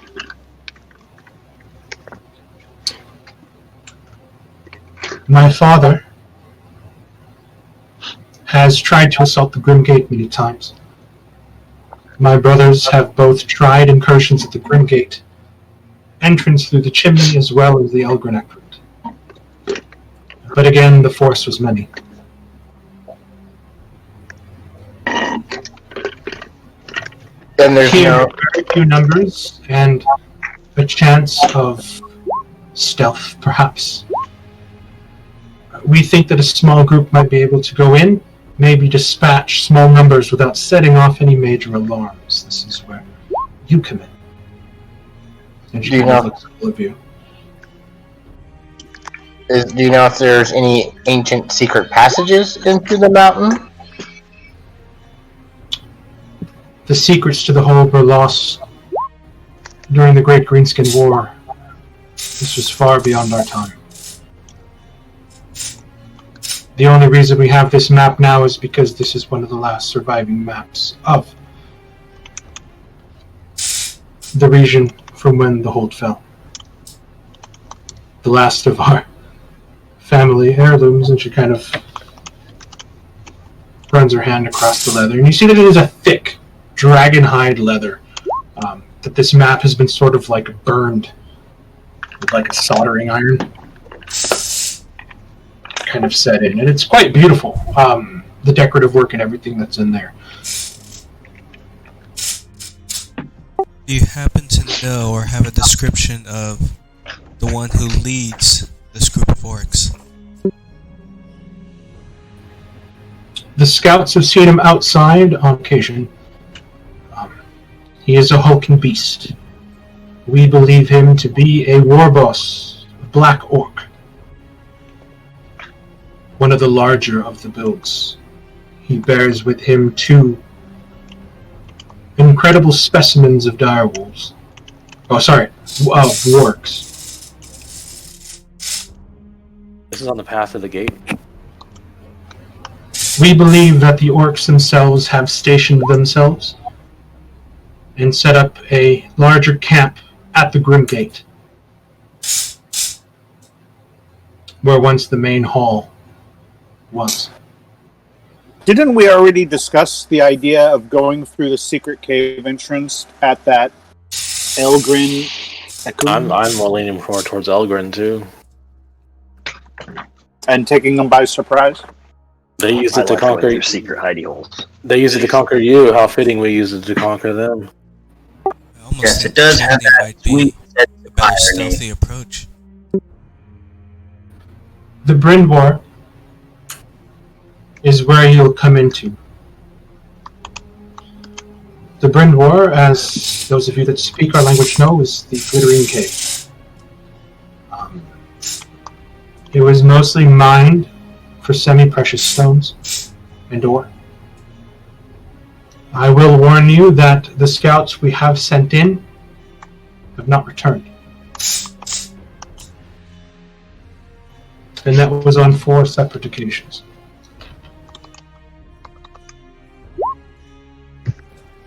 The numbers of the orcs, we believe, are dwindling. It seems the war boss that has taken the hold has grown comfortable in holding it. Those of you that have ever fought orcs, at least up in the mountains, know that they cannot go without bloodshed for too long. We feel that this may be the best time to strike, which is why all the haste was needed. We hope to send you out and begin marching the army a week after. This would essentially give you up to a week to control whatever you need to control inside, get done what you need to get done inside. As it stands, what we discussed in the original contract still stands. The gold has been paid to your commander. All bounties and retrievals, as we have discussed, with weapons, bones, and the killing of any orcs or creatures you find inside will be paid for.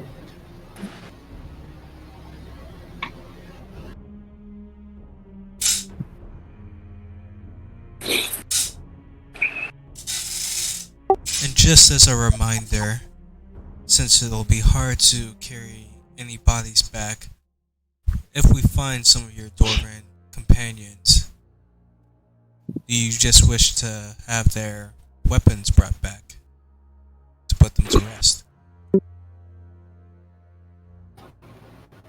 If you can find a suitable place to store them in the time being, then a weapon brought back would be just fine.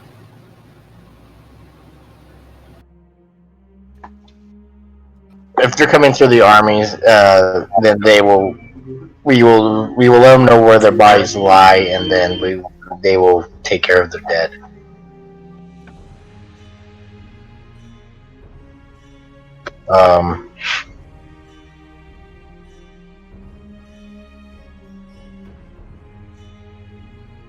Do we know how far away we are from the mountain? You are currently about 20 miles away from the mountain. Not 20 miles. Hold on. I'm messing that up. 20 meters.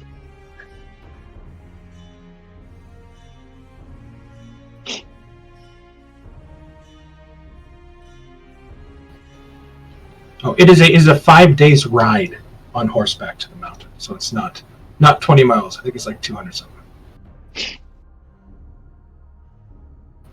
I just can't find the exact sheet. But it is a 5 days ride. It is a 5 days ride, mostly through forest and wilderness. The old roads that were once built in have long since grown over.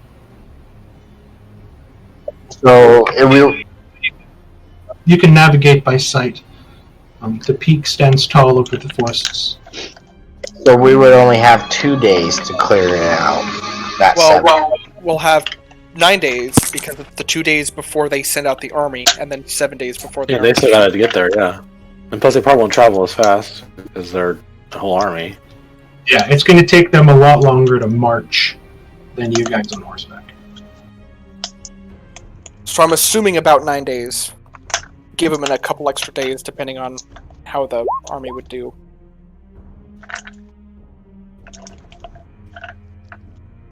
That being said, I'd like to go buy about 7 days worth of rations and a few health potions for the trip.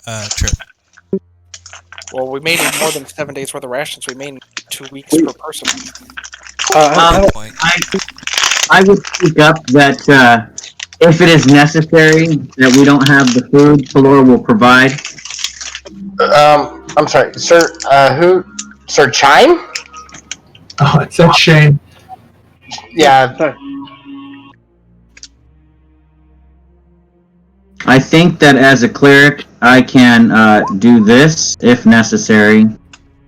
So we need not worry. I mean, we should still carry rations, obviously, because the magic that's required for this mundane spell is the same magic that's required to bring a friend or an ally back to the living after they have died. So, we can choose to feed ourselves with magical means or to not die. So then rations when we get into the fort, and then this spell before then. Absolutely. Yeah, once we're in danger, I can prepare Revivify, and until then, I can prepare Create Food. Then maybe 9 days worth of rations? I think that's fair. If I should fall, the rations will indeed be used. I would just need somebody to help me carry mine, because I cannot. Well, we have horses, right? I have my horse at least. Well, I mean, a horse can carry like 500 pounds. I think Jareth is only a couple hundred of those, so we still have hundreds of pounds of weight left. Horses can be provided, though gonna be they hard might to not be as big as what you're accustomed to, but the step ponies can get you there just as fast. I don't need much. I'd actually give you a ride on my horse, Balthazar.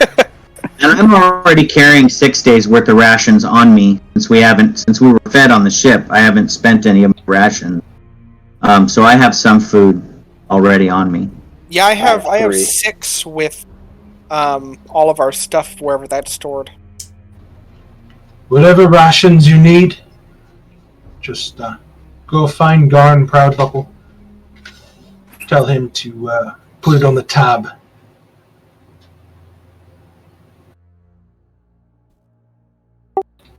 That name sounds a little familiar to you guys.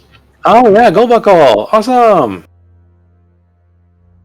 I'm gonna go find him right now. That does sound familiar. He was in that village. Goldbuckle, we met him in the main city. Yeah, in Dastow. He helped us get into the Party. boat. He wants to get into the party, the Dillinger party. And we helped him with his cart, or whatever. Did. You guys remember that you helped a dwarf named Goldrick Proudbuckle Yeah, Proudbuckle, yeah. in Dastow. And there seems to be another member of the Proudbuckle clan here at the base camp. Awesome, I'm gonna go chat him up. I do not know of this name. Spread greetings. I'll come along with. Yeah. Did Proudbuckle also have the general store?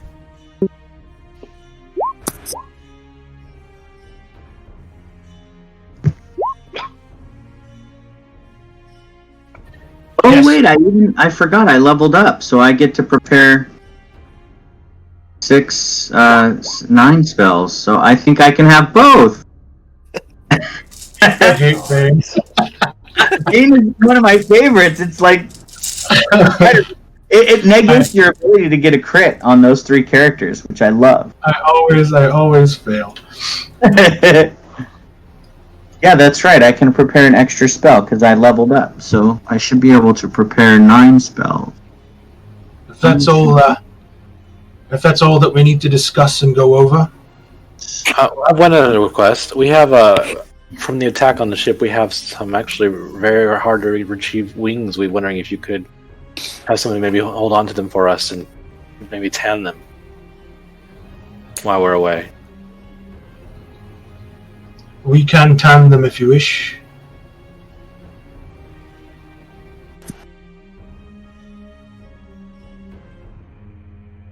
I'll just look at Merrick and see if he's willing to hand them over. Yeah, sorry, I was on mute. Yeah, I'd be glad to hand them over. Okay. They'll take them and they'll just be sort of whisked away. You see them kind of taken out of the command tent. I would suggest that you will rest up. It's hard wilderness. And like I said, this might be the last bit of civilization you see for a while. So, did the orcs take over the Lost Everpeak and they're just trying to take? They took over the entire mountain range, right? Yeah, and they're trying to spread their way down to take over the rest. Yes. Let me hold on.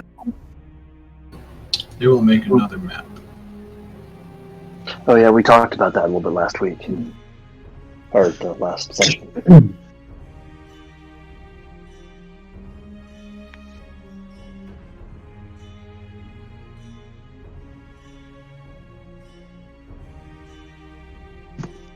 forgot Lily didn't get to hear everything. Because No, I wasn't. Toril. That's She was just true. really busy with Toril. She was really busy. Business time. She was really busy. She got around. No, she did not. She made a great bottom. She was awake for most of it too. She felt the fire of my devotion, that's for sure.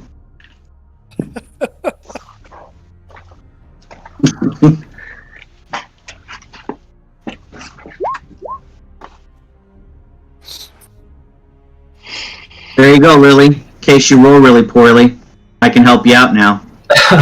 Okay, so this handout I just showed you, if you look at it, you can see all the holds that have been taken, which is the sort of star with the dot in the middle. You can see on the far northwest of here the fallen gnomish holds along the Brass Crescent that run the ridge along the western coast of Nisars. You guys are currently right next to the ruins of Everpeak. And the X's are where the great underground dwarven roads were collapsed and caved in to sort of prevent them from being used against them. But you can actually see a multitude of holds going and continuing up towards the now arid vale that have been taken over and overrun during the Greenskin Wars.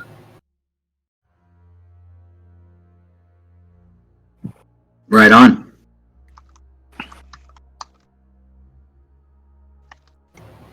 So you imagine that all these sort of orcish incursions and raids are from like this area towards the Arid Vale, where they sort of form their large war bands and their was and sort of march into the realms of men to raid, burn, and shed blood for their gods.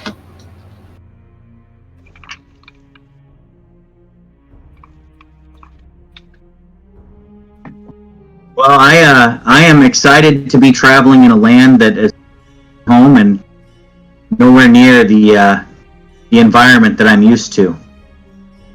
It's part of my personality traits. Even though it's summer, up here in the mountains, it's probably a very crisp, like 67 degrees. Even in like the clear sun, like it's a very, very palatable climate. But you can imagine that nights here probably get very cold.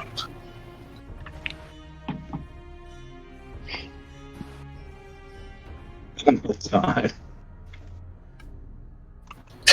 Jesus, David.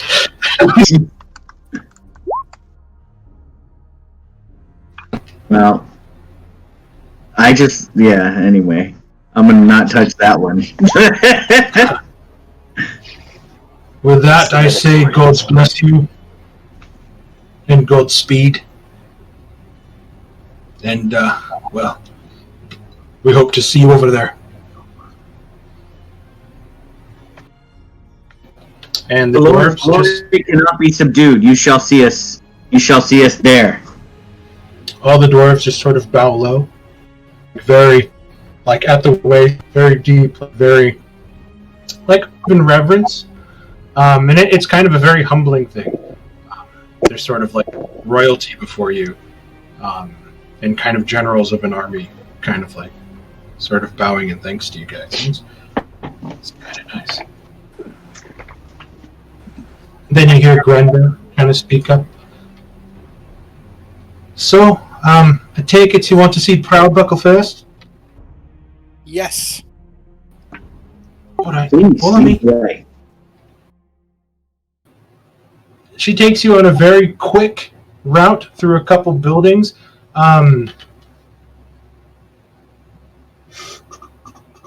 David. Yes, sir. Give me a perception check.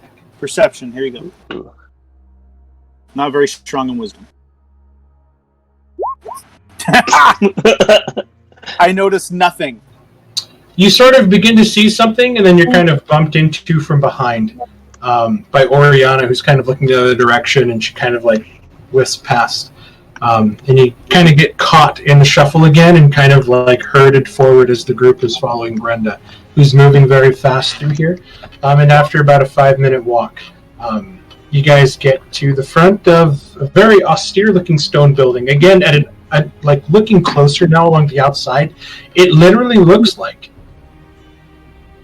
the stone is one solid piece all the way around. There's no actual joint seam that you can see, and the stone itself looks like it's melted, almost like you would find in obsidian or volcanic glass, the way it's been kind of made over across. You walk inside and you see a bunch of shelves just littered with multiple things, and you see a very rotund dwarf kind of checking some things off. And boy, hi Buckle, brought some customers. And he kind of turns around and he's like, it's good to see some new faces around here. And here you see Garn Buckle.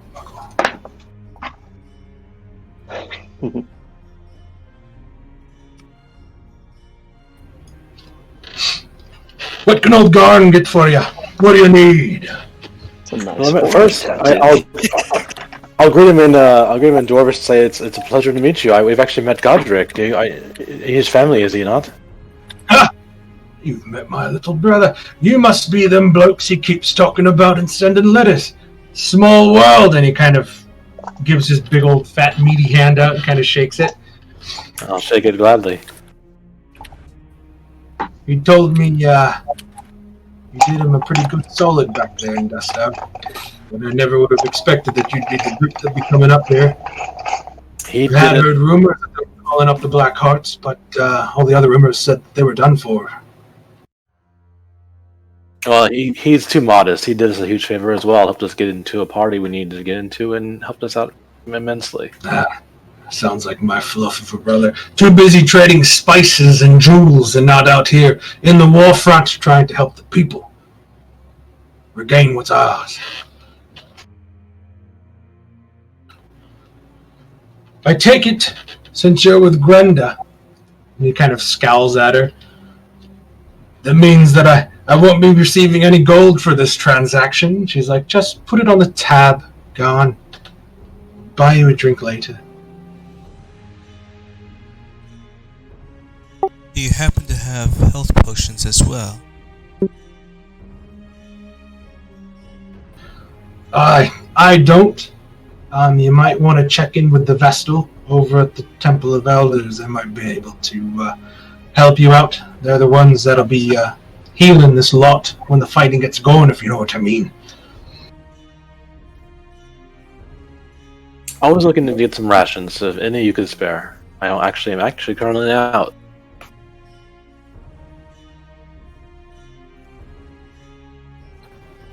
Anything particular you're looking for? Something that will last on the long journey. I got a variety that I've come up with. You got boar with dried fruit and nuts. We got some hardtack, salted beef. Got this today. Made a bunch of smoked elk sausage.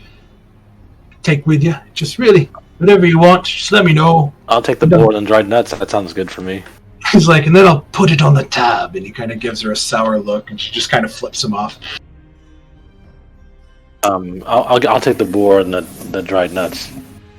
Okay. However many rations you want, you can have it. How much do rations usually cost per? Is it 5 2 silver? It costs like 2 silver. Okay, I'll take some of the fruit. You just want dried. I'm gonna take the boar with the fruit and nuts. Okay. And he sort of gets a couple of them ready and kind of ties them up in just some linen and kind of takes it. And then just whatever you guys want. Just imagine that they are getting meat out here, like elk, deer.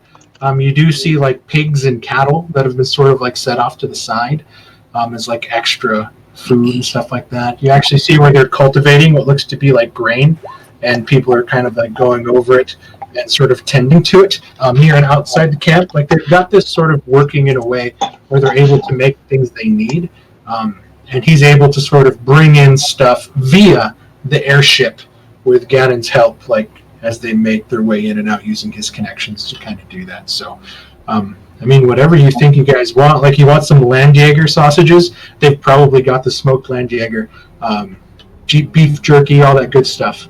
A variety of different nuts, dried fruits that they brought in, hardtack, honey cakes, things like that that'll last a while. They got so. What I plan on doing actually when he gathers up the boar with the dried nuts and the fruit, I'm gonna actually give him 5 gold. Oh, you asking for something a little extra, lad? No, I'm just giving you something that doesn't have to be on the tab. It's a good boy. Here, take this with you. Are square and nice. He reaches underneath and he grabs a round bottle, and it's like a dark brown glass, and you see a cork with some wax on top, and he kind of slides it to you. Brought that from back home. It'll keep you warm as shit, but don't drink too much of it, otherwise, well, you probably won't be walking for a couple days. I'll just take sips and thank you. I think I saw that the other day. You kind of turn a little green, Merrick. You're kind of like, oh god. You enjoy that, Jared. If you talk to your little brother, tell him I say hello and wish him well. Anything else you might be needing?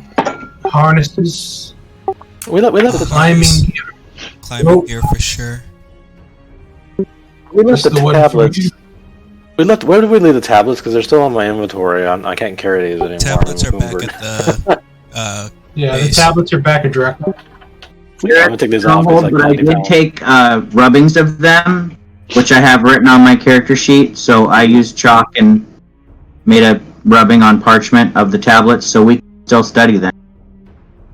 We should maybe get more than 50 feet of rope, too. Use the night to take all that info down. But yes, definitely some climbing gear. Rope hooks.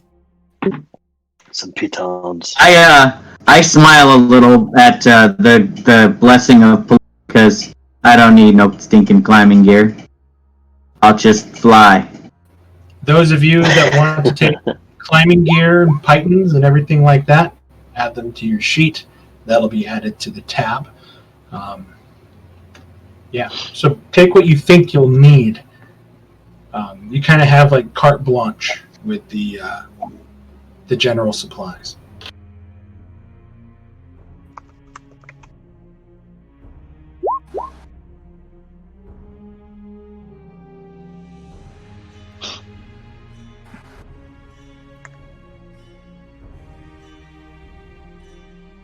Yeah, climbing gear. I mean, if one person has it, we can still all make use of the rope and everything, right? It's just we want a baton. Yeah. Batons. Somebody steps in the rope, we throw it down, we all share it. We don't all have to get the climbing gear, right?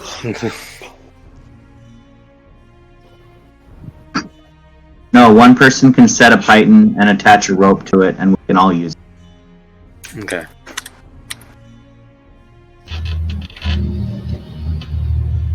If that's everything you'll be needing here, is there another place I can take you to? I think he mentioned something about visiting the Vestal. Yes, for some health potions. Want to be better safe than sorry. It might be tough, but I think they can give a few. Come on, this way. And then she begins to take you again through quick left turns and sharp movements, just moving through this place at lightning fast speed. Like she knows as soon as she turns this corner, she knows exactly where she's going to go around the next one. I still have 2 potions, one of healing and one of greater healing. I have one greater healing potion and one healing potion as well. Yeah, so we're you guys are now sort of getting used to her movement and how she's moving. Go ahead and give me perception checks. Whoever wants to. I'm gonna do it just to re-roll my 1. Oh. I just Sure glad I have a +7. Sometimes you need it. Every plus you can get. I'm absolutely serious. Toril, Jareth, and Talandris, taking your time to kind of go through and keeping Brenda in the group in your peripheral, each of you sort of get drawn to the left and you look in an opening spot. And you can actually see where a wooden building has been erected in the middle of a couple stone buildings. And you actually see that there are some robed dwarves that are casting a magic. And you're watching as the wood itself is being transmuted into this stone as they're moving along the outside, turning the wood into the stone buildings that you see. A very strange sort of magic that you've not encountered before.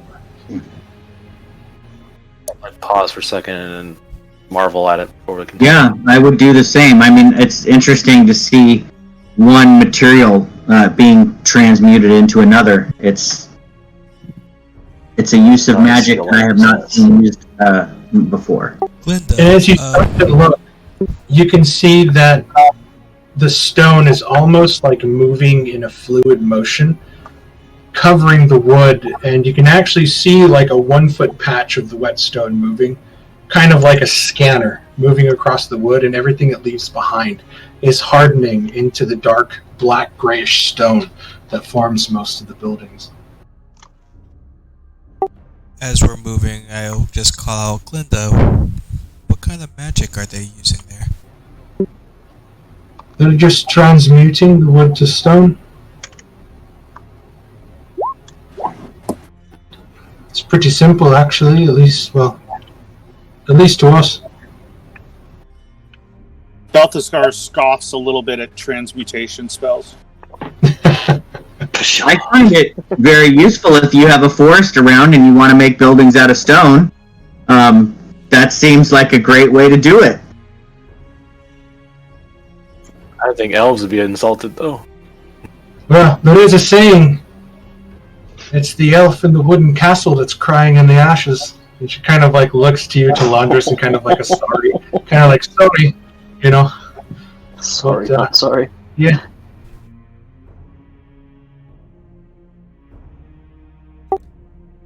Talandris just stares blankly and tries to pay it no mind, kind of biting his lip. Not one for you, I guess. If you guys are done looking, it's just a little bit more this way.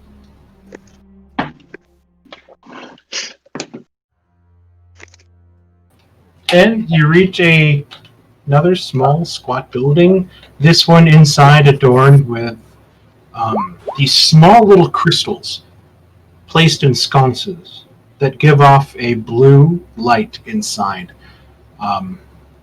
As you sort of walk by, you kind of take a look and you kind of run your hand through. And it's just giving off glow. There's no heat from it. There's no shimmer. It's just a constant light blue hue that's illuminating the inside of this church.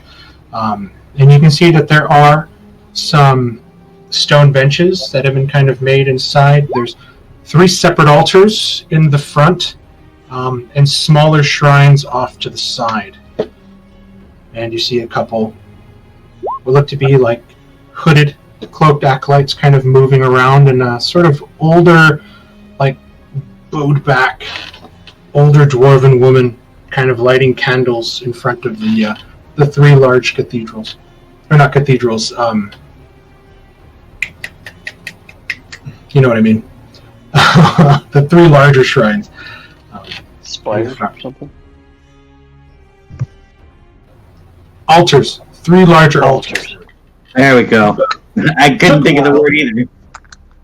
Took a while, but I got it. I was just thinking pointy.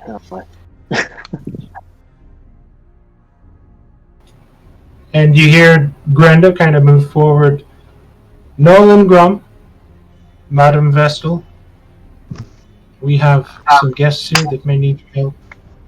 And she kind of turns around. And those of you that speak Dwarvish know that Nolan Grum is kind of the proper, respectful greeting that you would give to one of the older dwarves. The same as just calling them Longbeard. It's kind of like a term of respect and deference. And she kind of turns around and... I wonder, do I have her? Yes. And she's a very kind-faced older dwarf woman, and she kind of walks towards you with a staff in her hands. What could this humble church do to help you?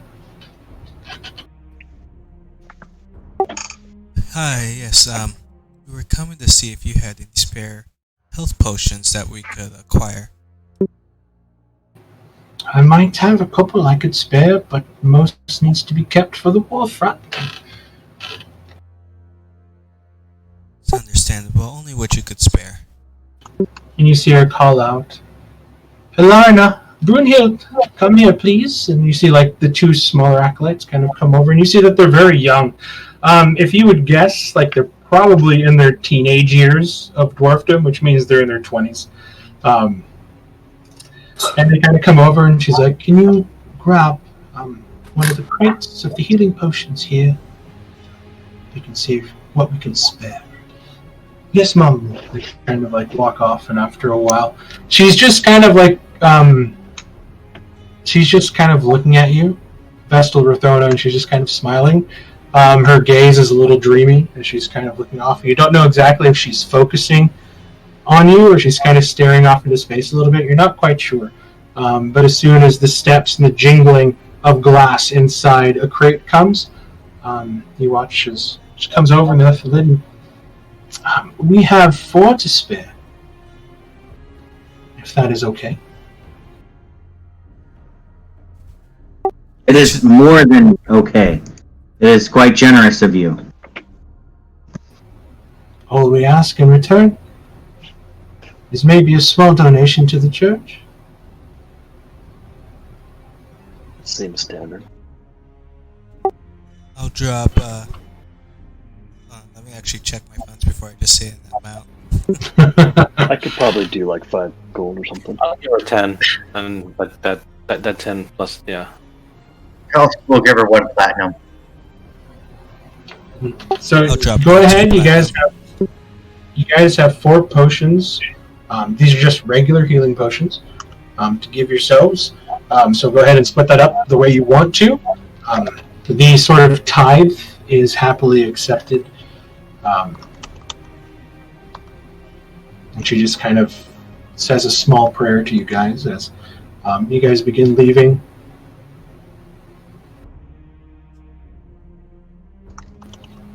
May the 3 watch over you on your quest, and know that you are doing something good.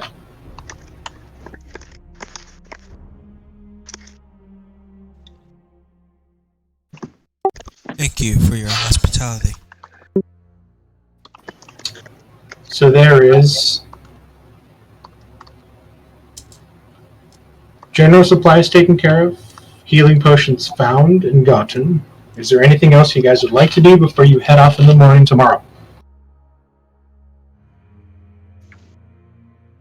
I am happy with our preparedness. Maybe some orb time. We can do orb time when you guys get back to the hut. So you guys make your way. You guys follow Grenda, and she leads you quickly through the camp, and you find yourselves here at the sort of new building that's just been erected before your arrival earlier. All your stuff is there waiting for you, separated on different cots. And you see that these are wooden cots with canvas, and you see that there's like thick furs laid over it, pillows that look comfortable, and even more furs to use as blankets. If you get cold, just shut the doors here. And each one is equipped with a small cast iron fire. And she points to a small like cast iron stove. You don't need to load it up too much. The transmuted stone insulates quite well. Get it burning too hot, and you'll turn it into a sweat box.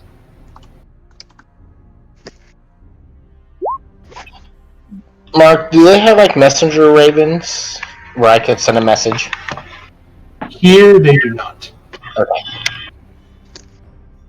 You can tell that most of the messaging is being done via the airship, stopping in different places and kind of doing what they need to do, especially for refueling and getting everything ready for the camp and stuff, like bringing in extra supplies. Which is why you could probably see why the princess was constantly going over papers, like over and over and over again. You can probably imagine that those were a lot of missives that were picked up along the way that she's finally getting to, and she's, writing reply letters that are going to be delivered back via the airship when Ganon takes off again. Is she going with Ganon, or is she staying here? She is staying here now, as her fate lies with the army, and whatever happens at the mountain when they march, happens. So. Okay. But she told you guys, and but you weren't there, but you know that this is kind of like the last-ditch effort to take this. This is the last of the funds. This is the last of the goodwill that they've been able to sort of gather all this stuff. And this is the final hurrah to try to take back the first piece of the Fallen Holds, which is Daz Cargill, one of the princedom holds of the Lost Everpeak. And they're hoping that from Daz Cargill, if they take it back, they'll be able to gather more people to their cause and then sally forth and begin a reclamation of the mountains.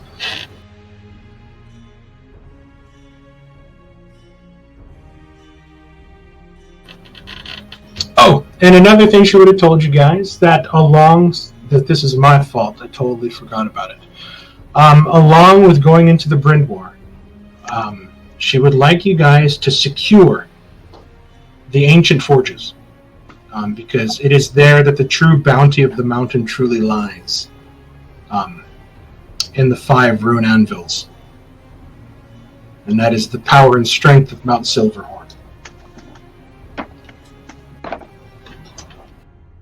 So I do apologize. That was my fault that I completely forgot.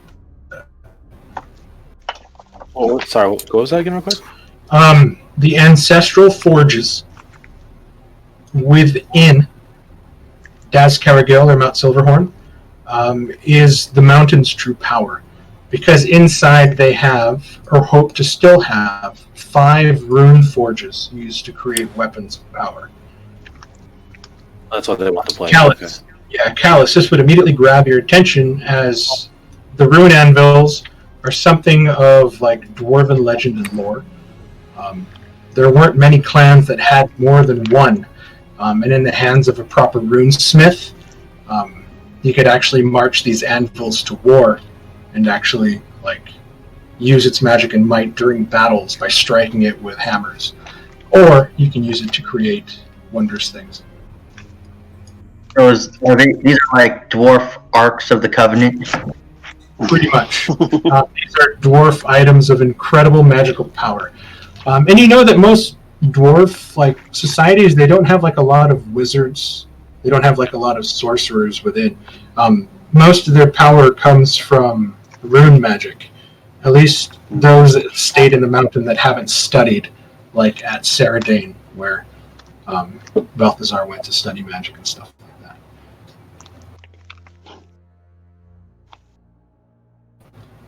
Which is why most people believe that the dwarves and their race are declining. Oriana, you want to give me a puzzle check? Yeah, sure, I can do that. While Oriana's doing that, before bed, I want to reach out with the Sending Stone. Nice. So you kind of curl up in your cot a little bit and kind of hide under your blanket, like a little blanket for it. What do you say in 25 words or less?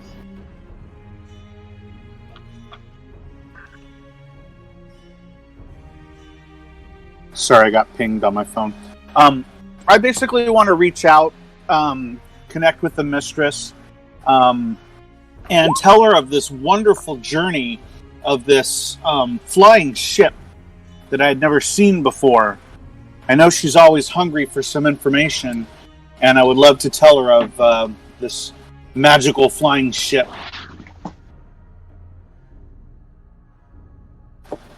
Trying to do it in somewhat secrecy. I think we have our own little... Yeah, so you guys are all in a large barrack room again, and again, it's made for just soldiers to kind of sleep in. But there's 8 cots here, and the only sort of acquiescence that they gave to the women is just another sort of like drawn linen like curtain that kind of separates them from everybody else. Still counts. Try to give Oriana and Lily a little bit of privacy. So.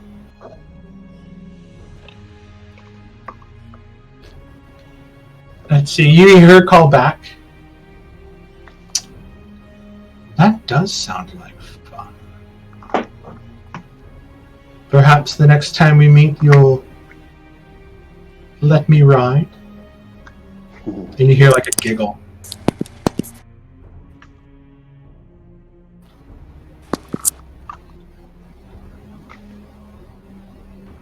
Come back soon. We have lots to discuss. Of course. I relish the moment to return to you.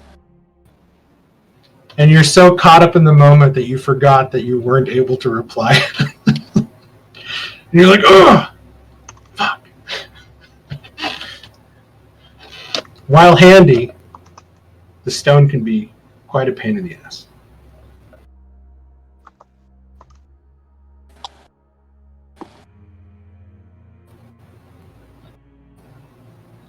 Settling in for the night.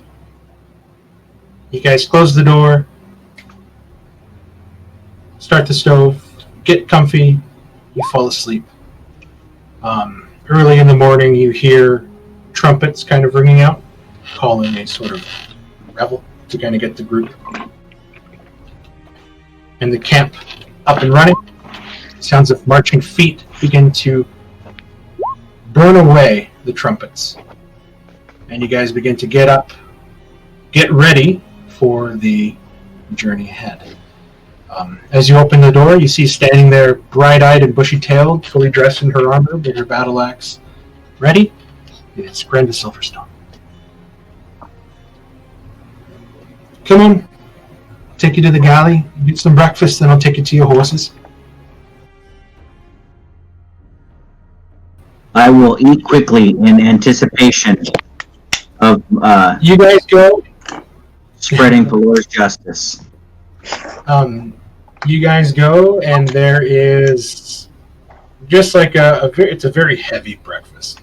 And you can imagine, like it's like very heavy, like honey oat bread with a bunch of fried potatoes.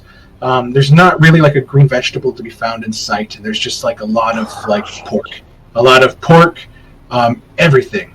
There's like pork belly breakfast porridge stew, big old thick slices of pork belly.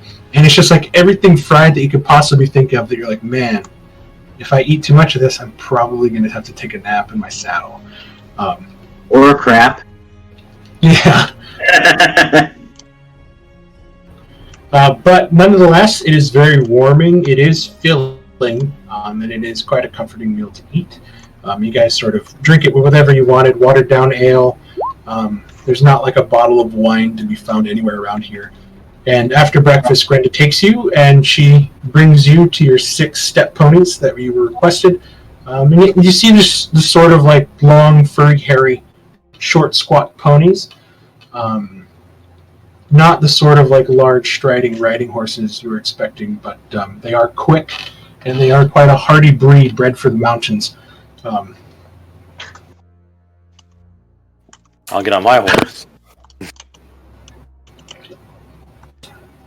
I read that, Jared. I'll pull Balthazar up on the horse. Oh, you won't be needing this one then?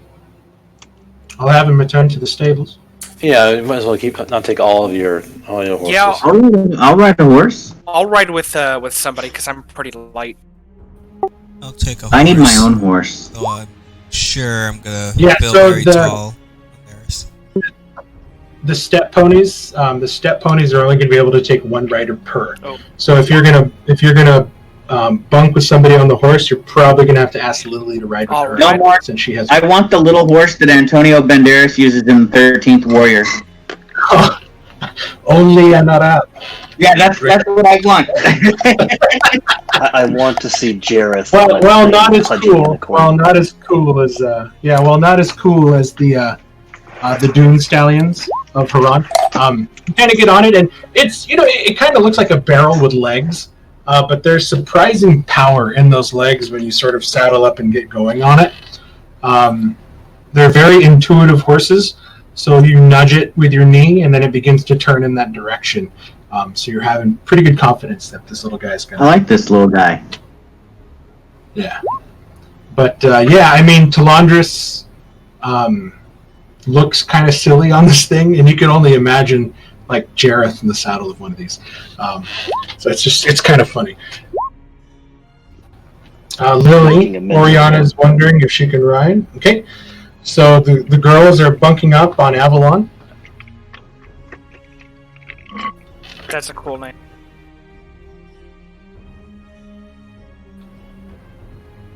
I wanted Sparkles, but Mark said no. Sparkles. Sparkle horse? I got Sparkles died of dysentery. Out the Oregon Princess Trail. Unicorn Rainbow? Yeah, so you're watching as Grenda now is beginning to lead you guys out, and you're actually watching as the entire camp is stopping as you guys are walking down the parade road towards the gate on top of the horses. And each one, you guys are getting like a salute, and you're hearing the echo of it as you walk forward. There's a lot of nods in your direction, even some sort of appraising nods at your direction, Talandris. And after a while, you reach the gates, and they open, and Grenda kind of turns. Like the general said, we'll be marching out in a week. It might take us a little bit more time to get there than you will, but at least the forward force can set up the frontal attack. Good luck. Stay alive. I hope to see you again. We'll drink to victory. She kind of smiles. We're going to the back cave, right, guys? Back cave. Yes. I'm assuming we're taking the long way around, going around the lake, so we don't get stuck by Gate Calamity or whatever that is. Yeah. So, if you guys are going to the Elgren Ekrund, you guys are going to have to take the circuitous route around the lake, through the forest to the Elgren Ekrund. You can try to skirt the inside and make your way there, but that does bring you close to any sort of patrols that might be coming out of the Grim Gate. We're gonna do a circuitous route. Yeah, I don't think we want to Frodo Baggins this and go right in front of the gates of the Nazgul home.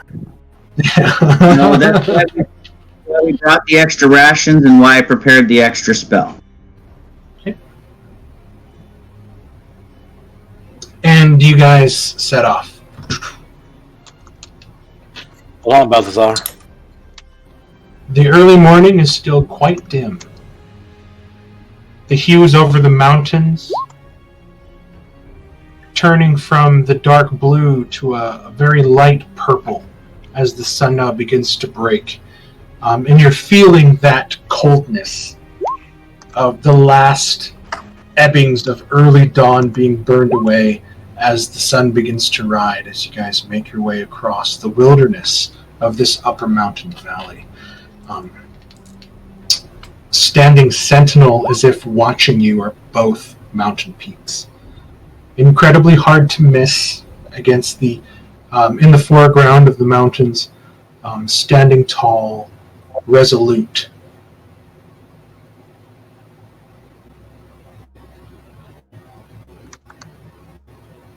The day passes. You guys pull over aside. You guys begin to set up camp, taking the small little bit of bedrolls that you made. Because I don't think you guys asked for tents. Oh, there you go. We have a Balthazar tent.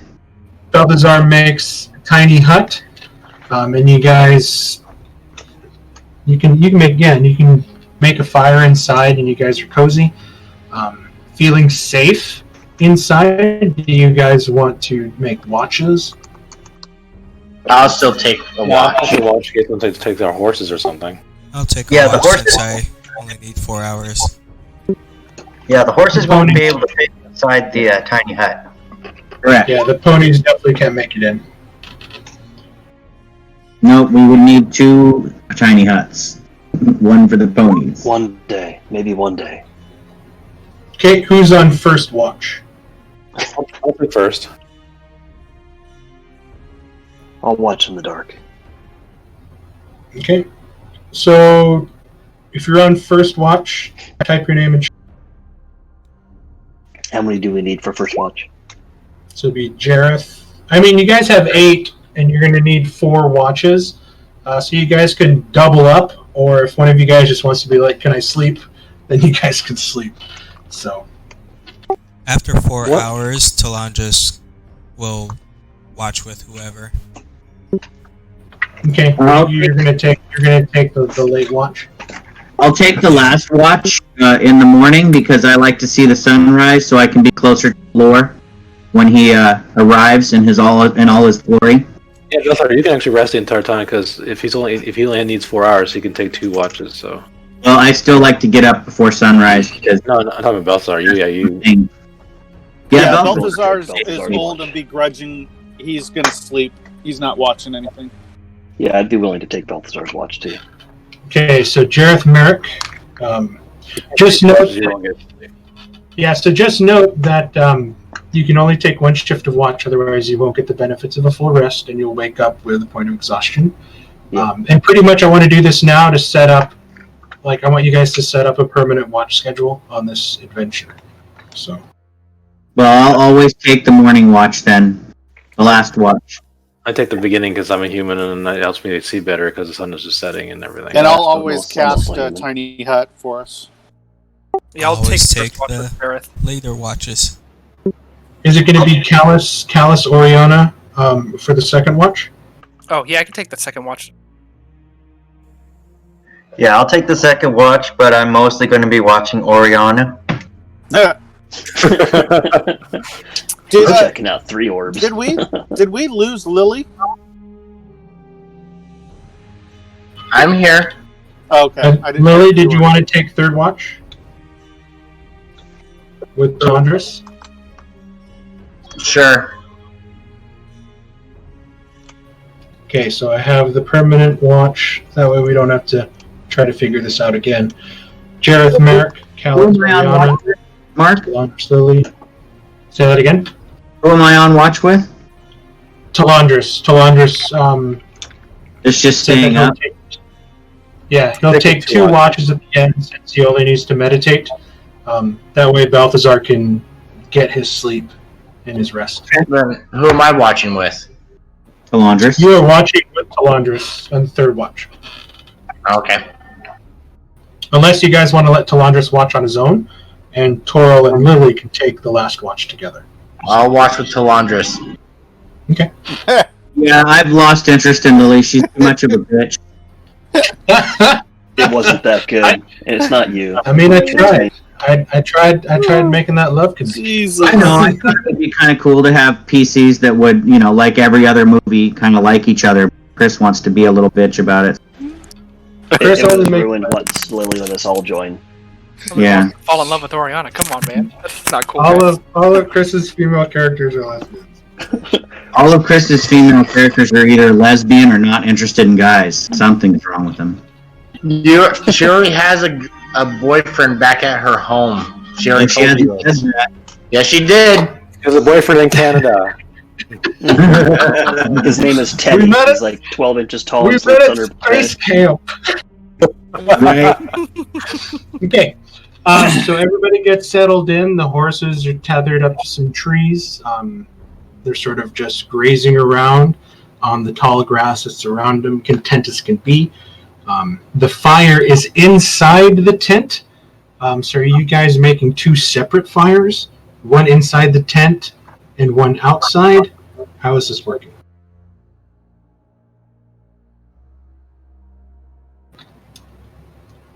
Oh, you yeah, guys just- putting our figures on the board. Are you and guys saying just that- using light spells? Are you guys just using light spells and also? I have light, yeah. I have. Okay. I would suggest It's easy enough. that we have the fire inside, but we don't have a fire on the outside. Because I believe the tiny hut will keep the firelight from penetrating. Yes. And, All inside, and we are and it keeps you guys warm. and we are in orc territory, so lighting, military standard. You never have any lights at night because it immediately gives away your position. I saw Hunger Games. That girl died. I agree. No light outside. Just keep it in the hut, keep the hut opaque, and no light coming out of it. And then we'll just keep a watch from inside the hut out. Because we can see out, they just can't see in, right? Well, I'm pretty sure whoever's doing the watch would be watching from outside the hut. We can watch from inside the hut. We just keep the horses nearby. I can watch outside the hut on our watch. I stay near the light because I can't see, so I'll probably watch from inside where the horses are nearby. Okay, Merrick, Jareth, go ahead and give me a perception check.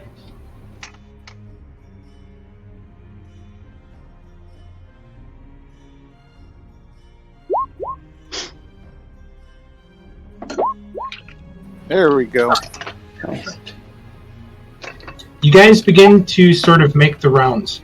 At first, kind of walking together, just kind of having a genial conversation before deciding to split off and walk in opposite directions, circling around, meeting each other at different sort of patrol patterns. Jareth, it's when you see something out in the forested woods. An animal. It is a elk. A very large elk. But it is albino. But you can see along the antlers what looks to be like ivy and plants that are growing in a kind of halo-like pattern over the top of its head and its antlers. And it kind of looks at you. Recognizing the majesty of this animal, I will make sure I don't have any kind of threatening position. I'm actually bow a little bit. And you see that it begins to stamp its hoof on the ground, looking at you. And then it drops its head a little bit. And then it kind of raises it, as if using its nose to point. Or turning and walking back, and you lose it in the brambles. It's at this time, Eric, that you turn and you walk and you see that Jareth is holding up his lamp looking into the woods, kind of just staring. I just saw the most majestic creature I've ever seen, except for the unicorn, of course. Sure. What did you see? I saw a giant albino elk, but its antlers were covered in ivy, like a halo. It was magnificent. That seems unnatural. It's the forest spirit. Jareth, give me an insight check.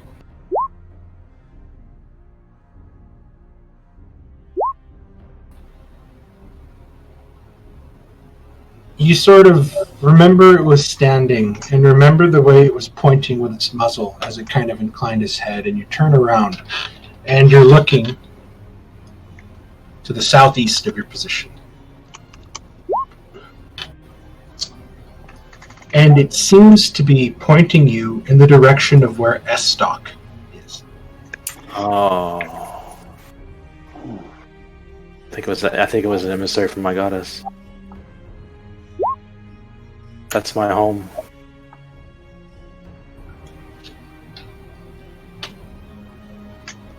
I cannot return yet. After some recollection, silent contemplation as you continue your patrol around the camp, you guys make your way back into the tiny hut, awakening Callus and Oriana for their shift. Callus, you step out and immediately feel the goose pimples growing on your flesh as nighttime in the mountains sets in. Definitely something that you're not used to as a hill dwarf from the lower plains of Osen. You're much more used to a sort of, I would say, tropical-like environment. Definitely a lot hotter in the plains of Osen, closer to the ocean than it is here. But it's invigorating. It wakes you up. Oriana, you kind of bundle yourself around, and then you guys to begin to make your rounds. And goes off without a hitch. You wake up to Laundress and Lily. Well, I wouldn't bundle myself up. I don't need to. I feel pretty great. Are you cold resistant? Do you, Oh, yes, that's right. Okay, I was gonna say, do I have to reset this? Alright. No, you love it. Sorry, that was a brain fart. I started work this morning at 3 a.m., so I'm a little... Oh, fair enough. I'm a little foggy.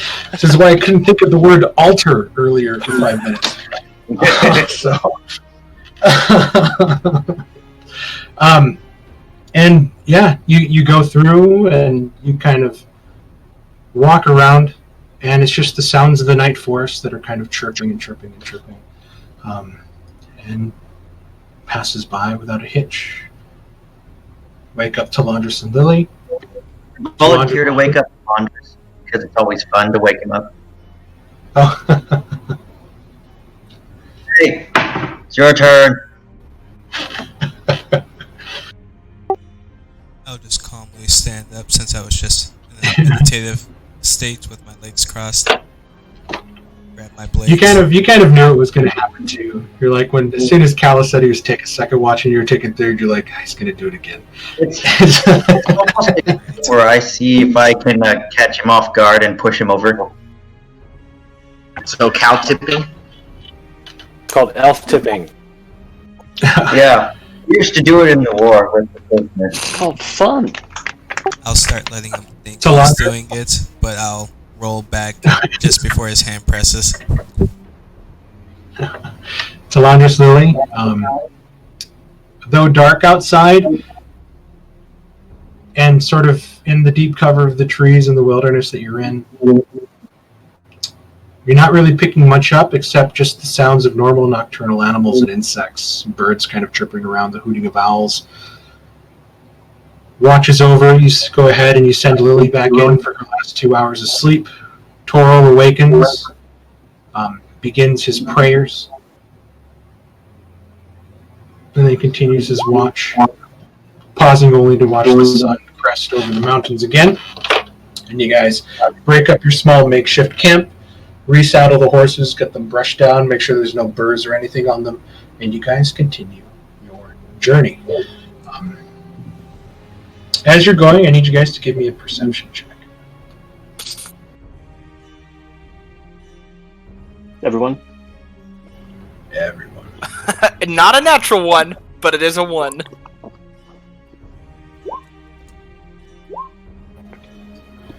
Merrick, It was a natural one. You are welcome. Merrick, Talandris, and Toro. You guys see something that catches your eye off what looks to be a sort of wider mud path off to the northwest. I need to change this music.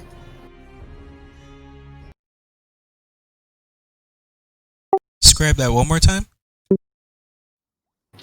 Sorry, I had to change the music. It's fucking me. You catch off into the trees an opening and what looks to be a sort of wider, muddy path that's kind of grown over, and you see what looks to be the sort of broken remains of what looks to be a wooden cart. I would like to walk over and inspect the cart and also check the ground footprints in the mud to see if I can tell maybe how many people were here and if there was a skirmish of some kind. As you move through, you spot it. You guys kind of make your way over towards... Is this where we're at, by the way? I'm just curious. No, that's where the cave is that you guys are getting to. Oh. Okay, so we're down here. Yeah, I think Yeah, Merrick I'm just pulled fast. his token out. Gotcha. I'm really fast.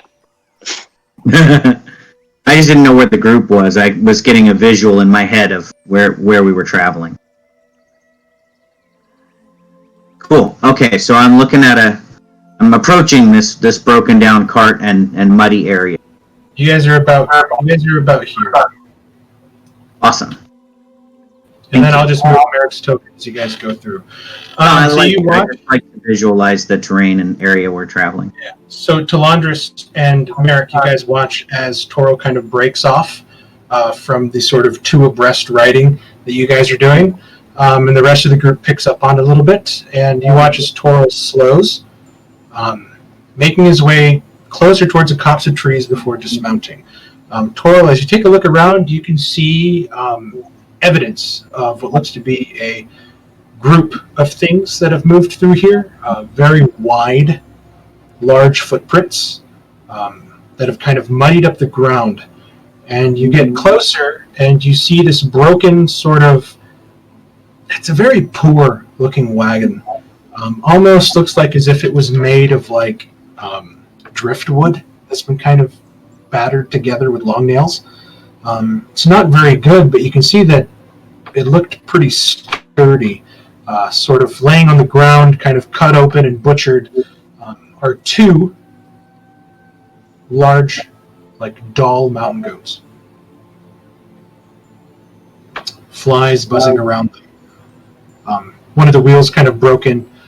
The contents of what were in the cart before, like broken crates. There's some canvas kind of covering one of the corners. It looked like this thing was ransacked. All right, so I would motion the others towards what I'm looking at, and say, check out these footprints. What do you think could have made them? Probably something large. I mean, I kind of placed my foot inside the footprint to show the size difference. This thing is very much a lot bigger than. What is Toral's footprints? What's his boot size? Well, I'm 5'10", I think. Yeah. You're rocking like 11 or 13. 11, yeah. Yeah, I'd say an 11. You're looking and you place your size 11 boot inside this print, and you can see that it is 2 inches wider on each side, and it is probably like a size 19. And you see like large tracks of these, like fucking clown shoes, like all over the place, like stamping things down. This is like LeBron feet, man. What the hell? Those of you that are taking a look at these, go ahead and give me a survival check. Mark, would these be familiar to Lily? Judging by Lily's background, she has uncovered these. They do look like orc prints. Damn, we need But I will do a survival check just. But that's my guess. You guys are sort of looking, and it's really hard to see, but then you see Callus kind of hunched over in kind of a squatting position, and he's moving from set to set. Callus, you can estimate that this was probably a party of 8, like orc raiders that somehow came across this cart. Oh, looks like a scout party of orcs. 6? No, make that 8 of them. Merrick, Toral, you hear what sounds to be a sniffling and then a shh. Do you hear that? I try to turn my head in the direction that I hear the sniffling. You could have sworn it was coming from the cart.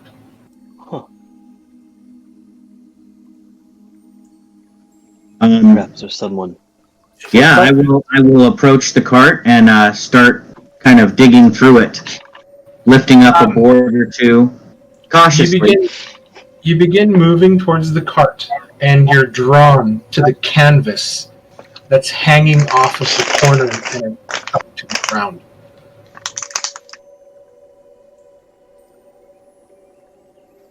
I'm going to have my battle axe out and ready. Survivors. Someone who hid. I'll have my sword out and ready as well. What do you do? Yeah, actually, I think I would, at this point, just kind of call out. Are you hurt? Do you need help? We are not going to harm you. Toro, you begin to hear this very small, tiny voice, but it sounds like a boy's voice. And you hear it kind of say, Chica! Chica! Lily, you notice that the small boyish voice is saying, go away, go away. It's speaking in Goblin. I, with my sword drawn, I approach the tarp and I open it up. Okay. While she's doing that, Callus is basically keeping an eye on the surrounding area because he knows this is a classic ambush scenario. Do you open it up with your offhand, or are you cutting through the tarp? Because I would block you from using your sword. I don't have my shield on, so I'm using my offhand. Okay. If you're just removing it with your hand and not like stabbing your sword in the tarp, then I won't block you. But you're standing right next to me. You have your sword out and you begin to lift the tarp with your left hand. And as soon as you lift it up, a very sharp stick jabs out at you, but it hits off your armor with the force of like somebody coughing on you. Not very strong at all. And you kind of take a step back and you see the small little like spear-like piece of wood kind of draw back in, and you hear it say again, Icha! Icha! And it's sounding very scared, and then you hear this like the snuffling as a even lighter voice begins to cry from the inside. That sounds like a little girl. I reach in. Well, okay, yeah. I reveal the tarp and reach in. I know this. This sounds like I'm saying this is a goblin, So I reveal the tarp, if I can again, to reveal what the creature is. You reveal two small goblin children. And I stab him. I stop him. Yeah, I would also try and stop him. Yeah. I mean, what the hell? Are you evil? That seems like a child. Yeah. I love this is actually kind of perfect. I'm going to say that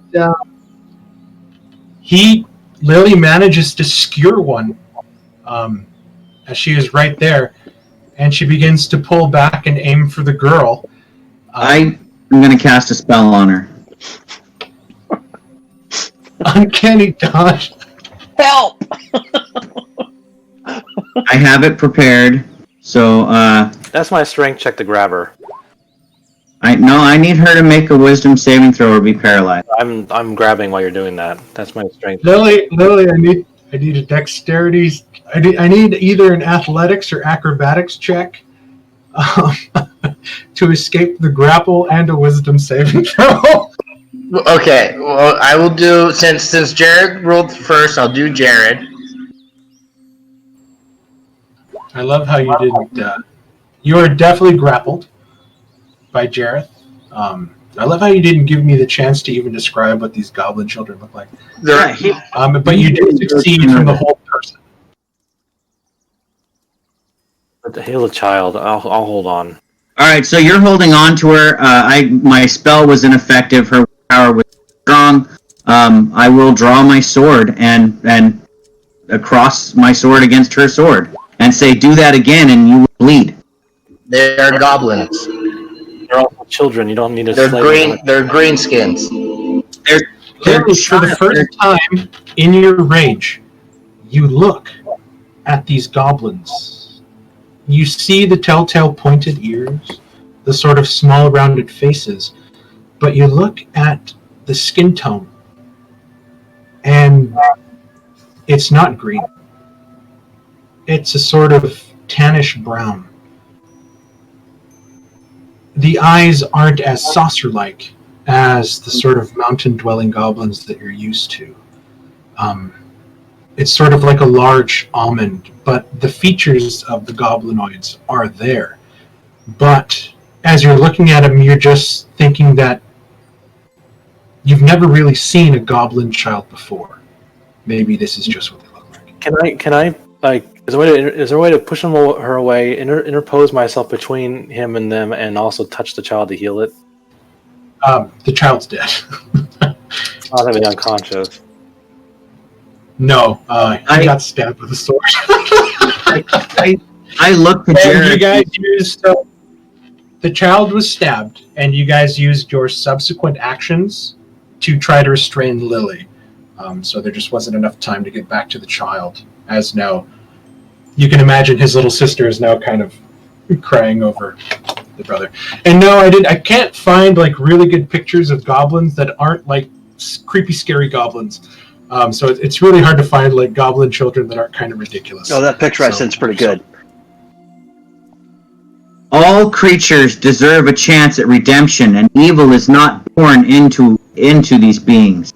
They are young enough that they could be taught otherwise. Your training should have taught you this. Why do you hate so?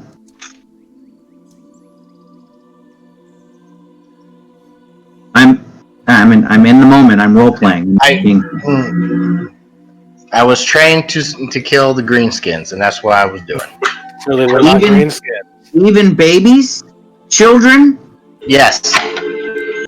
You were trained this. By what order? For they should be held accountable.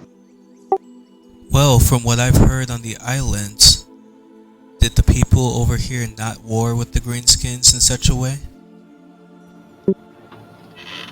I mean, Brahmana is under constant attack and raid from orcs and goblins and greenskins. Estoc as well, Jareth, is under constant raid from but children. goblins and greenskins. The children do not commit these raids. The children do not march on the battlefield. They are taught by their adults to commit these acts of atrocity. These children have a chance at redemption and not becoming the automatons that their adults are. Don't you see that? Or are you too dense? We either kill them now or they starve to death. Or if you take them back to the dwarves, they will kill them. No matter what, their destiny is death. Well, we actually don't know if they starve to death. They might actually survive on their own. We don't know that. You decided to be judge, jury, and executioner with these two.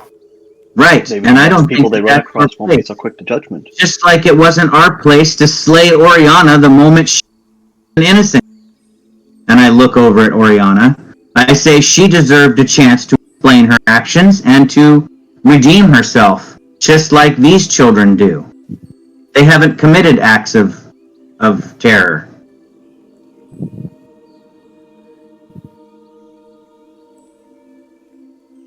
I feel like we're side Lily on this one. I am surprised that your deities here would allow the murder of children. The lore forbids it. If I see it, I will have to stop it. It's against teaching my goddess to try to attack innocents, even if they are I goblins. would see you no different than the greenskins themselves if you commit these acts of terror upon children. All of you, and I look at each of you in turn. If any of you did this, then we fight. And if I die, then so be it. But I don't believe the righteous can be killed in a trial by arms.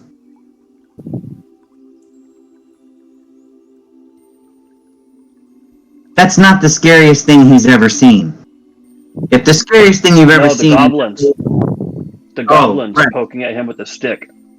Oh, is he Poking at trying to Lily. justify that he killed the goblin because it attacked him first? It was terrified and poked him with a stick. Oh my god, a baby projectile vomits on you and you decide that you need to kill it for It that. said go away first, actually. You guys, I understood it, and I understood it was goblin, so I knew most likely it was a goblin. So I Premeditated baby murder. yeah. You're not killing this other one, otherwise you're going to have to kill me first, and I'm going to get between you and it. Indeed, I would stand next to Jareth and say, if you're going to try and murder this one, you have to get through both of us. You'll find me a little bit tougher than a baby. As we are a team, how about we dissolve this and first try to understand why Lily was driven to such a thing. There I might can't be do that. something we do not understand. Well, actually, I could, but I'm not going to. Callus, Different. as you're looking at this child, as everybody's sort of like, Jareth still kind of has Lily in a hold and she's trying to shrug herself free.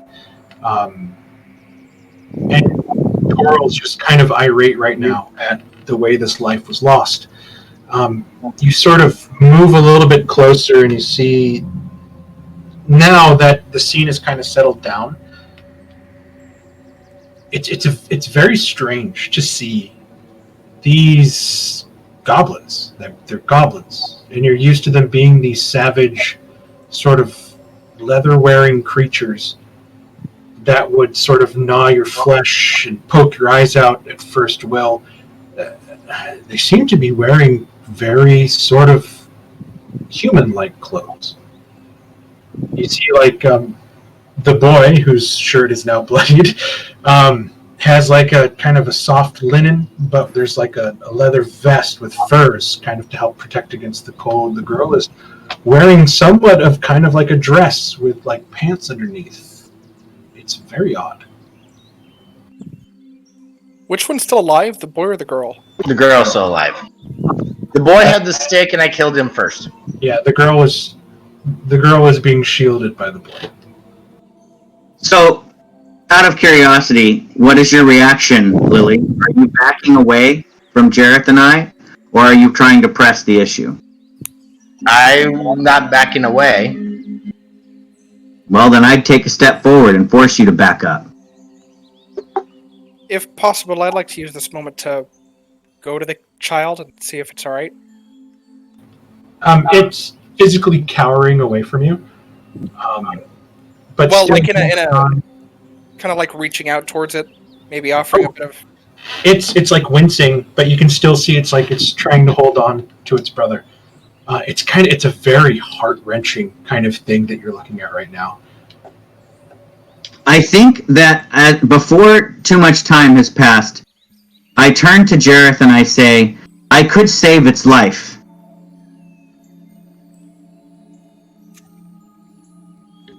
And I pull out my pouch with the diamonds in it, and I kneel down next to the slain goblin child. And I look up at Jareth and say, should I? You're gonna waste one of the spells. It's not a waste. What you did is a waste of life. I'm a cleric, dude. I'm not a murderous asshole. So as soon as you did that, you yourself as a blind zealot. And I'm not that way. I believe all things have a right to life. I'm fine with it if it's still possible to do it. I'll pay my money towards bringing this child back. It's a waste of my resources, but do you say out loud, Lily, that it's a waste? Yeah, it's a waste to get back the goblin child. We need it for our mission. These children are not part of our mission. What gets you now, Toral, is the absolute conviction in Lily's eyes. Yeah, she absolutely sees the creatures as less. She means this. Yeah, she means this with every breath of her soul. And you can see that there's some pain behind the words, something deeper. But you can. These are not. I've seen goblins. I've seen the raiding hordes. I am from Estok. This does not look like a normal goblin. It is not dressed like one. It is not colored like one. You can't just slash out without understanding what's going on first. I agree. They look a bit more civilized than ones I've seen before as well. Bring him back before it's too late. It's definitely been over a minute. Yeah, I look up at Jareth and almost shed a tear. Don't want Lily to see me get sad. And I say, well, I forgot what I was going to say. There was a moment.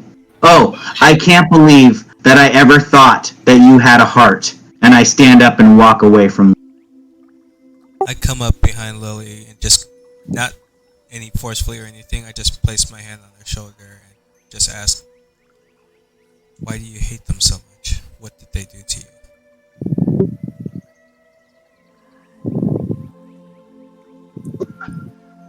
I just do. Not good enough. If we are about to go into the orc stronghold, if there are orcs that in there, including children, I will kill them as well. Don't expect any mercy from the orcs from me. I turn around and say, if you slay a child, you'll die at the end of any child. Even if the child's gonna kill you?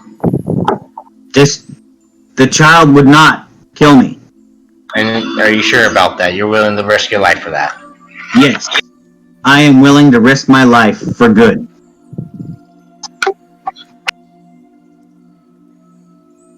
I mean, Lily, right now, everybody sounds fucking crazy. Like, Alice, I heard he was the only one that agreed with me on my action.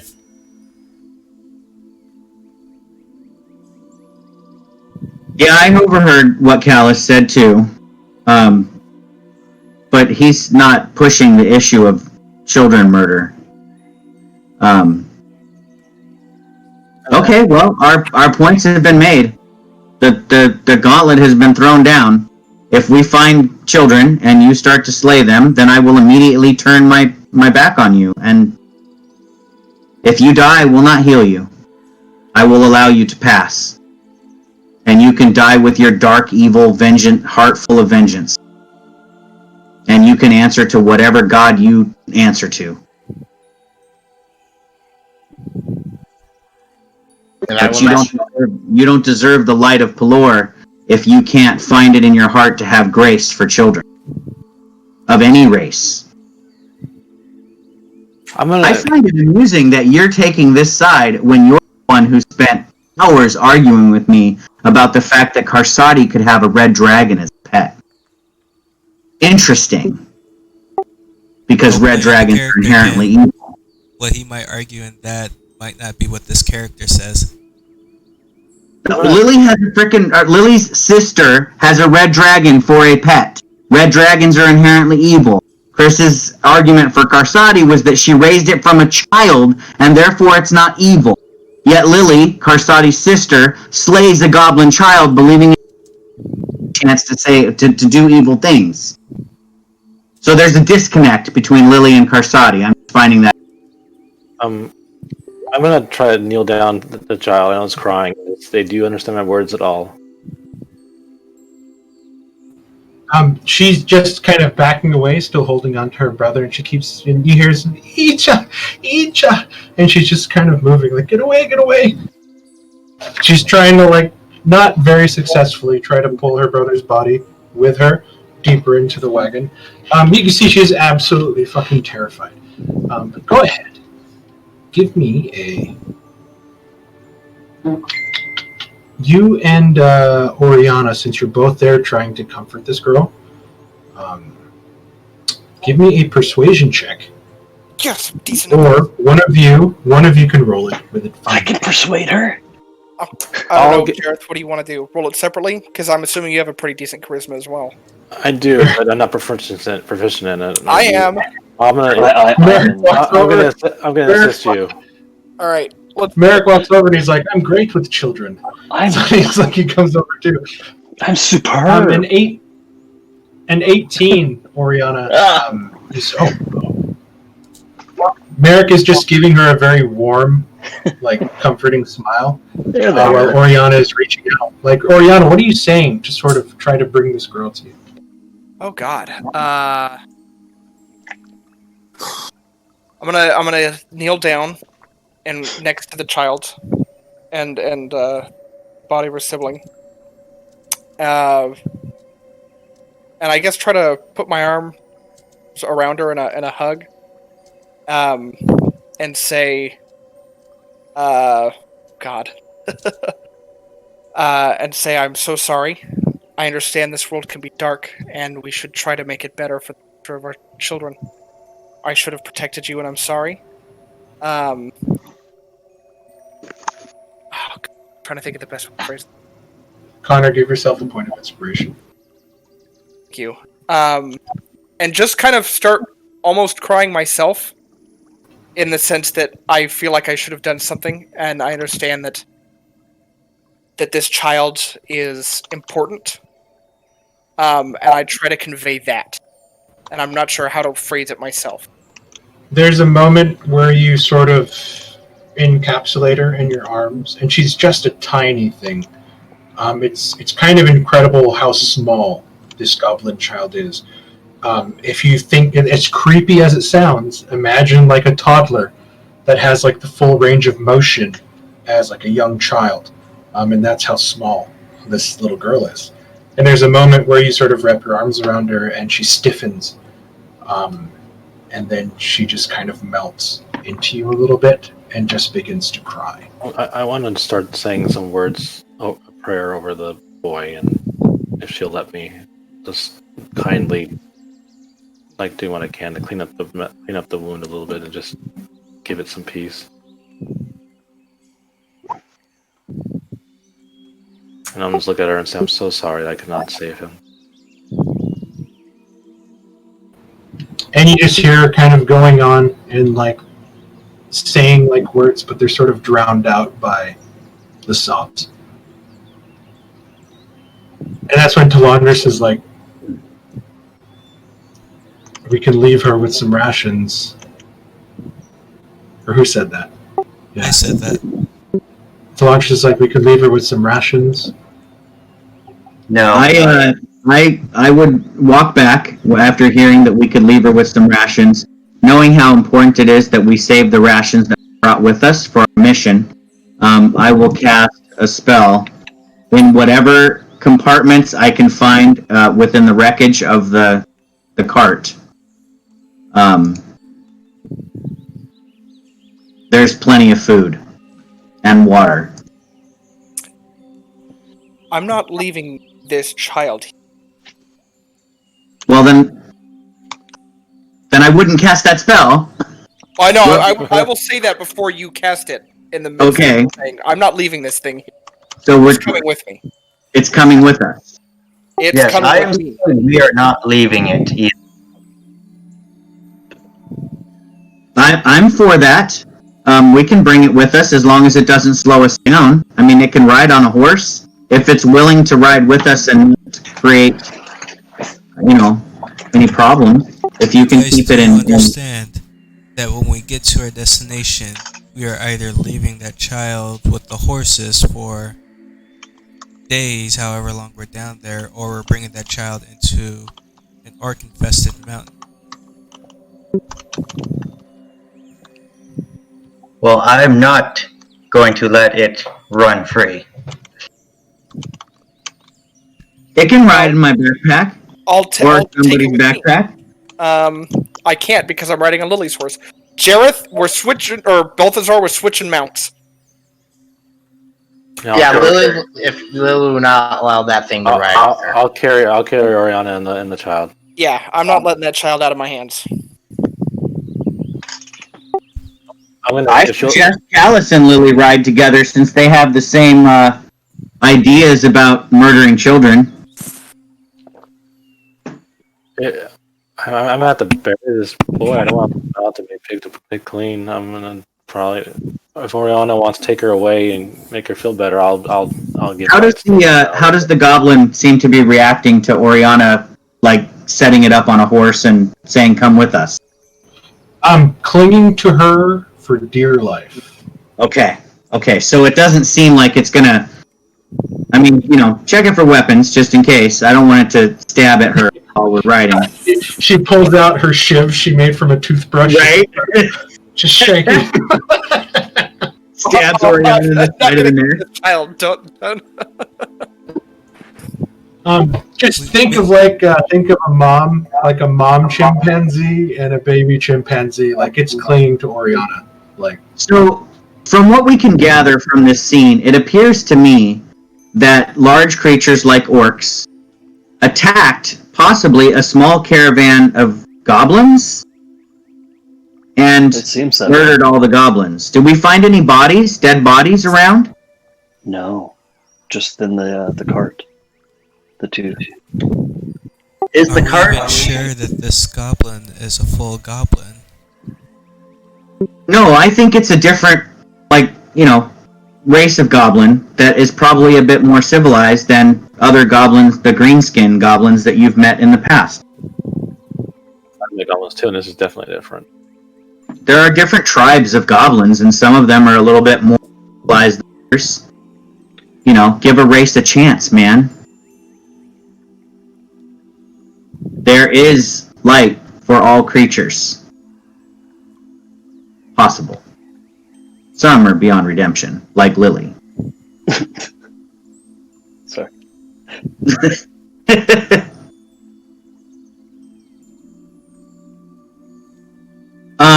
Is there anything we can do, Balthazar? Do you have the comprehend languages spell at all? We could probably speak to the goblin.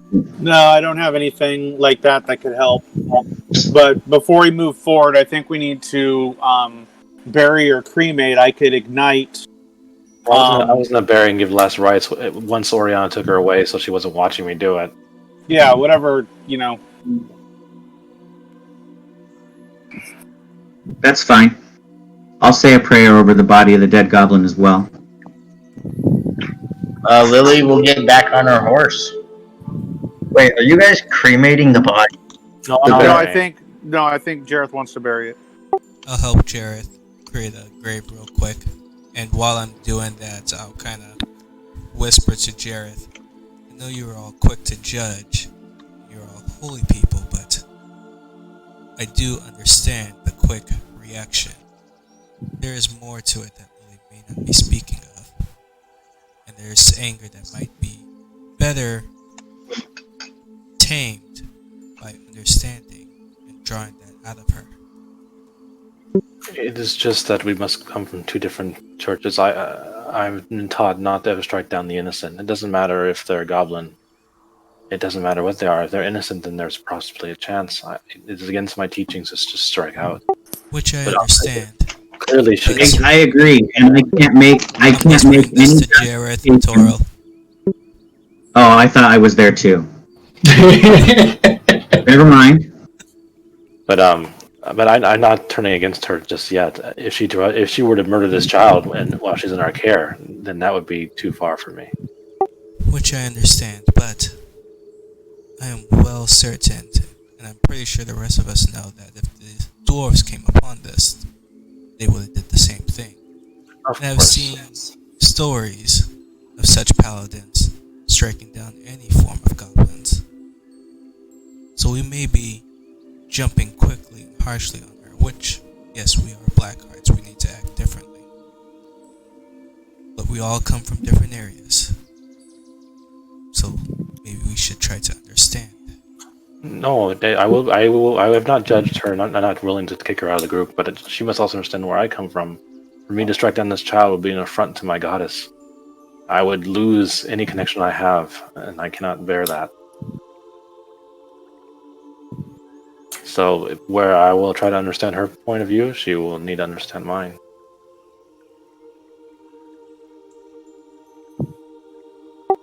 All good points.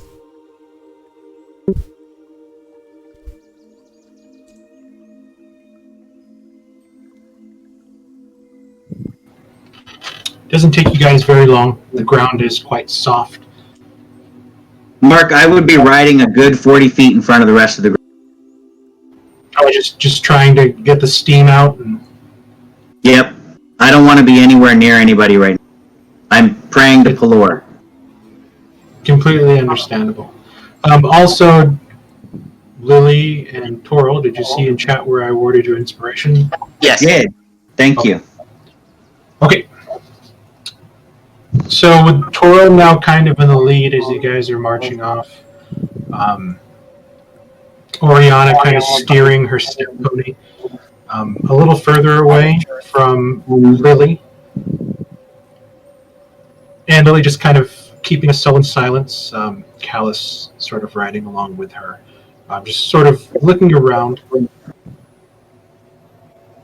Darkness begins to fall. At the end of day 2, you guys continue at a somewhat slower pace getting to hear sort of the events of what happened earlier really sticking in the back of your minds. And it's not just kind of everything that happened, it was more or less the emotional toll that it surprisingly took on everybody. You guys began to take care of the horses. Oriana seemed to the child. Balthazar pulling a party trick, allowing everybody into the hut. The girl small enough to fit inside. But that's the question. Do you guys... Oriana, are you taking the child inside the tent? Oh shit! I should. We need For to. protection. Yeah. Lily will not sleep in the dome if the goblin's sleeping in the dome. I thought at first I wasn't, but I will. Because it'll be safer inside. Okay, so Lily, you're going to set yourself off apart from the group a little bit on the outside? Yep. Okay. So I'll say you just go on the outside of the tent. Kind of just sleeping on your pack, pulling out the bedroll that you had inside and just kind of getting yourself comfortable and just kind of staring up into the stars, kind of wondering why people just don't see the mistake they're making in your mind. Like, Merrick and Jareth begin to... Merrick, I think the cart was broken. We didn't take the... It was. The cart was just completely shattered. And if you can imagine, like, it was a very rough sort of carpentry, like a very primitive attempt of making a wagon, while the wheels that you saw that were kind of shattered did sort of have that resemblance of being worked, like the sides of it just looked like long pieces of driftwood that you would find along like a riverbank that were just put in with like very crude iron nails, like the simplest form of construction you can think of. And whatever was inside taken, and then of course the two doll sheep were sort of like pulling the wagon along, were just sort of already butchered and slaughtered for whatever meat they had, and like the corpses left there to rot. Merrick and Jareth begin to make their sort of rounds as everybody kind of gets settled in. What are you guys inside just settling in and going to sleep now and just trying to get some sleep before you have to take your rounds? Yeah, those of us that are not on watch, I would approach Oriana and the child. I would offer to say a prayer with the child to try and offer some comfort, even though it can't understand my words. And then I would go off and get some sleep until my morning watch. You can see that the girl is actually looking at you now. Like her head kind of turned sideways as she is snuggled and nestled within Oriana's ample bosom. Safe and comfortable around the fire. Merrick, Jareth, go ahead and give me perception checks, please.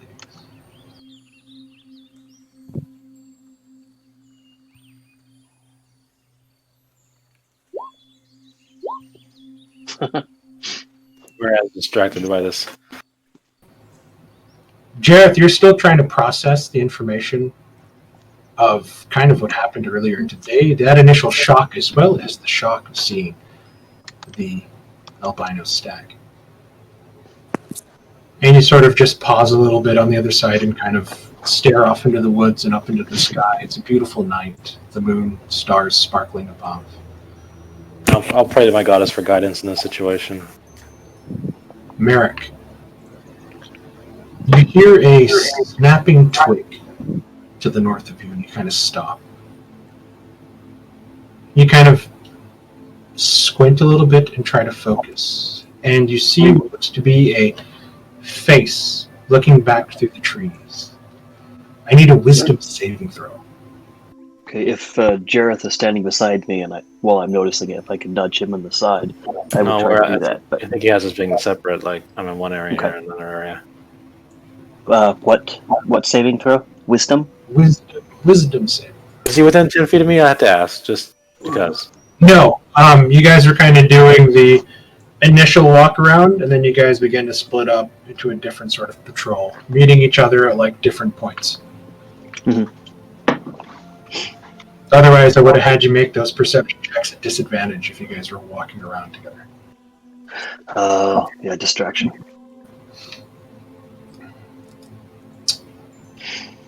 Merrick, you look and you see a face. Beautiful face. Looking at you back through the trees. She puts her finger to her lips. And then she uses that same finger to sort of make the come hither motion. Very slow, and she smiles.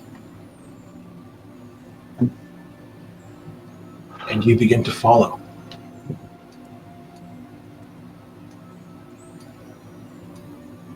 Seems like a good plan.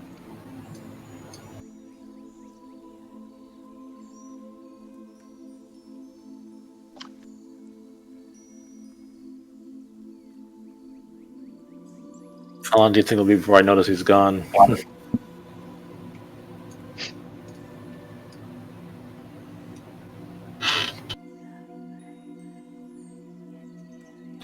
This is really hard. Okay, we'll go with that. I'm going to move you guys to this map. You're dead, Merrick. Sorry. Yeah. Well, I suppose we didn't save the goblin, so there's that. You turn and you're expecting to see Merrick along the north edge, as you guys usually have met in the last couple rounds of your slow sort of patrol, and you see that he is gone. Merrick, you are now in the embrace of a very beautiful woman. I'm gonna go tell the group that Merrick is missing. And she looks at you and she says, "Kiss me." But we're going to end it there tonight. Ooh. Oh! I'm gonna wake the group up while he's kissing someone. My strength's only 10. You found this thing. Oh, it's the mistress. She's here That's now. not the mistress. It's the mistress. Girlfriend's all Mistress so upset now. He's No, the jealous. mistress is way hotter than that. Yeah, I apologize. I was trying to keep the tempo. Going, but my brain's not functioning properly at the moment. No, it's fine. We had a little inter-party strife. And now we lost somebody. That actually worked out a lot better than I thought. So that was awesome. And everybody played it the way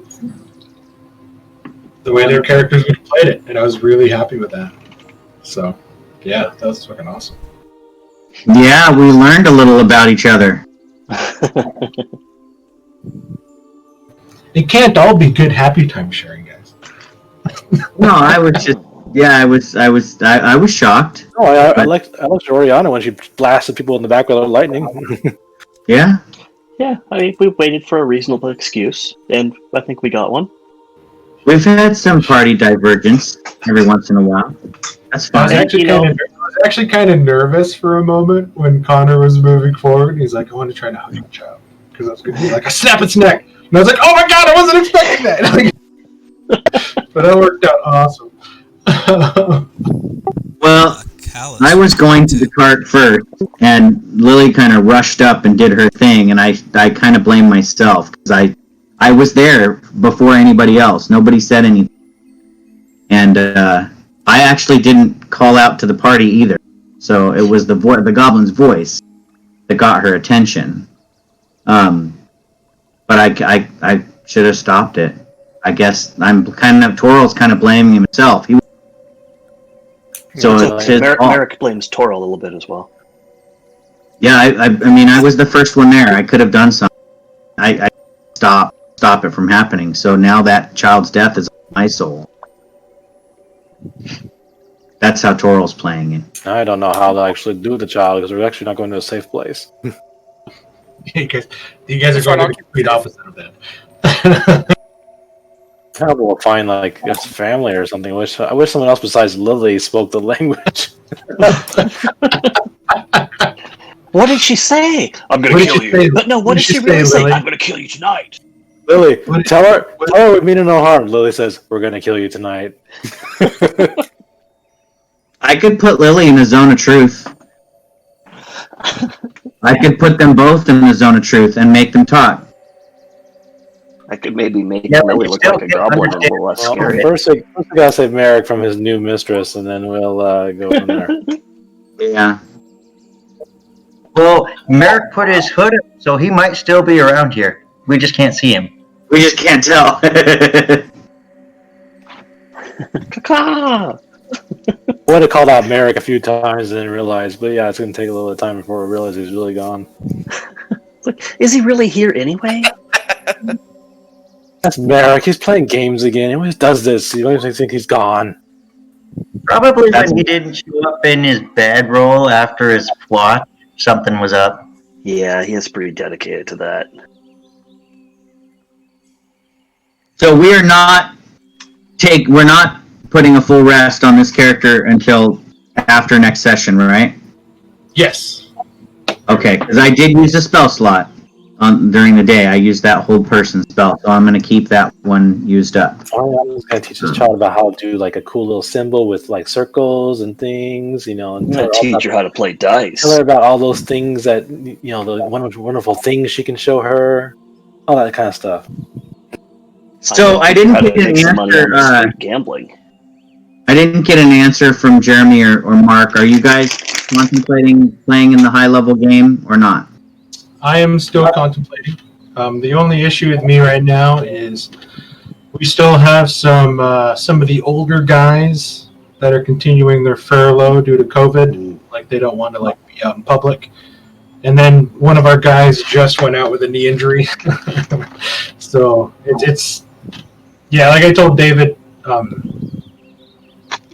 come tomorrow, I work 13 of the past 14 days. Oof. And it's looking like it's going to be continuing because we have people out, like contractors don't care, so they keep calling stuff in. And I don't mind, like the money's great. But I'm just thinking of when it comes to that time, especially in the week that's going to happen, if I got to do this again, like work a full day, come here, run this game, wake up, and then try to have the energy to play on Sunday. I just got to kind of feel it out, but I'm definitely interested to play. I kind of want to make Tyro level 17. I would love to have a 17th level light cleric. So far, there are 3 slots taken up, although David hasn't decided for sure what he's playing. I think he's waiting for... Dylan's already made his character. He's playing a fighter, a battle master fighter. I didn't allow voyeurism during this. Was it going to be on a Saturday, like before? Or? It's a Sunday. I posted it on the fellowship. That's too late for me because I had. And it's not my schedule. It's the geek girl Lindsay's schedule. She asked if I could host a game on this day, and I said I would. But I specifically wanted to do a high level to give players a chance to play characters that they've played before, maybe, and never got to play at a high level. Or to make something that is outrageous that they've always wanted to try. And, our campaigns never get... Mark's Curse of Strahd game was the highest long campaign I've ever played. We got to 10th level in that game. Nope, it was mine. If it was following Sunday, I would have been able to, but that Sunday is right after. Yeah, the following Sunday is Josie's game, so I can't do that one. It's just too late for me. I'll be going to bed. But it's 3 to 9 p.m., 17th level characters. So almost everybody gets their capstone. I think Paladin. Jeremy's trying to come up with a character. I was either going to go with a Sun Soul monk, or I was going to make a artillerist artificer. Can I give you an answer tomorrow, Ken? I'll think about it. Yeah. So right now, the thing is, I have 2 to 3 top spots left. I just looked on the Discord for Lindsay's thing, and I haven't gotten any responses. You know who I'll still have 3 spots. You know who I'll make if I do it. The only catch is if you are going to play, I need your character sheet by a week from now. In total, completely done. I mean, You know what? needs to be Well, you know midnight on the 19th. I need a character sheet. If I do, you know I'm gonna play, right? I hope you play Falcon. Oh, I was gonna actually pick. Falcon's one of my favorite characters, yeah, but I also thought of playing a level 17 Razzik. See, now Lindsay's playing a Celestial Warlock, so you might not want to play another. Just putting that out there. So that's the other reason why I'm asking people now to kind of put in their bids, because if there's a thing you want to play and somebody else has come before you and called that character, then that kind of might be a downer for you. But then I'll think about it. If I do play, then I'll remake Falcon then. What's Falcon? Falcon was a paladin, so Paladin. if he does that, then yeah. Because David was looking at the Oath of Conquest paladin, which is frickin' amazing. I read through that today. I don't know what an artificer would do,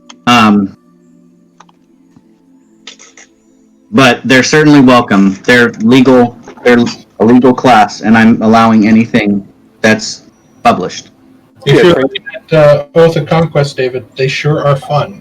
Yeah, Well, they're crazy. I saw a, I haven't talked to you about this yet, Ken, but a Dragonborn who takes the Dragon Fear feat, and then the Oath of Conquest Paladin, who's got that ability for the fear. Yeah. It's like this really powerful combo where the Dragonborn would do a roar, and then anyone within that aura would actually their speed would drop to 0. And then you knock them prone so they can't stand up. Yeah, essentially, yeah, you knock them prone and they can't stand up. Well, that's going to be a lot of fun when we're in the astral plane and they just kind of float there and can't go anywhere. You know, I actually thought that instead of doing Falcon, I might actually make another kind of character that I always thought would be kind of weird to play. Would be I don't know if Mark's familiar with it, the Paladin of Redemption. Those paladins. Oh, the pacifist paladin? Yeah, the pacifist paladin. Oh. Is that what book is that from? That's in Xanathar's. That's Xanathar's. Huh. It's a crazy, weird paladin that it's all powerful by not attacking things.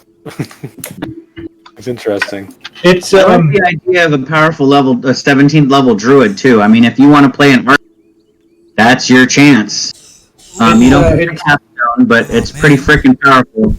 The 17th level bard. It's Chris's mermaid princess. Oh. His Yamaka campaign was a pacifist paladin. Nice. Before Xanathar's came out, I believe. Oh, she was a Tempest. I didn't have an official class for her. I don't think at the time, but yeah, Nevea. Yeah, Nevea. She was because she followed Eldath. So remember, we would always get mad, like, "Why aren't you helping fight?" She's like, "I don't want to do violence." As her being torn apart by a vampire.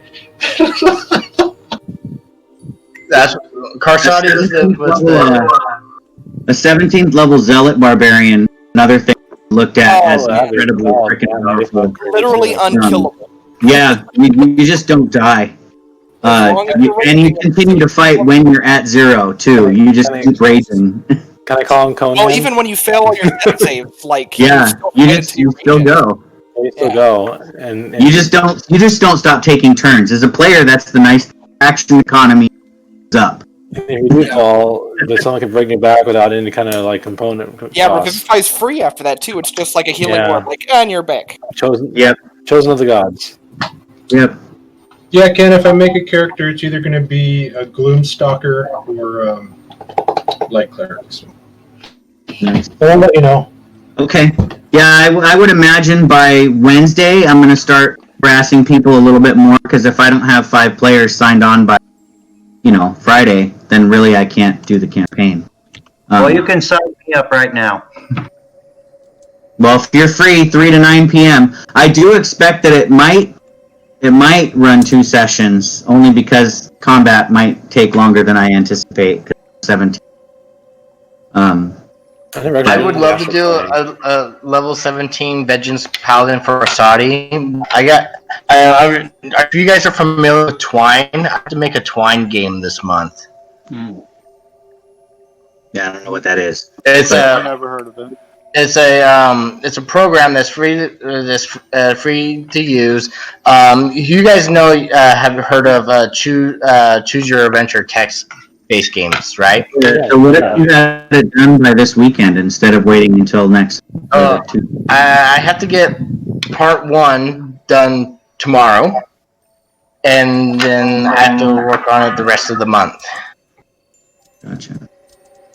And I also I'm in my transmedia class, and I have to do a transmedia project. Well, it's a fun story. I already got the story. I'm excited to play it. There's 3 possible endings based on what you decide to do, and there is a good, evil, and neutral type of choice here.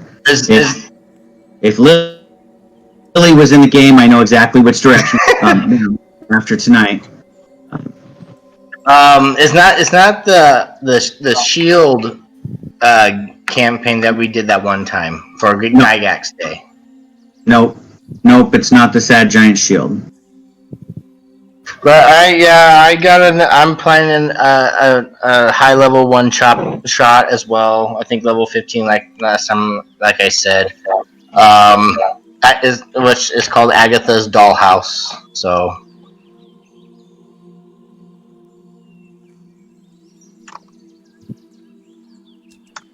Cool. But yeah, I just wanted to put that out there because I know most of you guys are in the group, and if you're not in Lindsay's chat or Discord or whatever, I can invite you to it.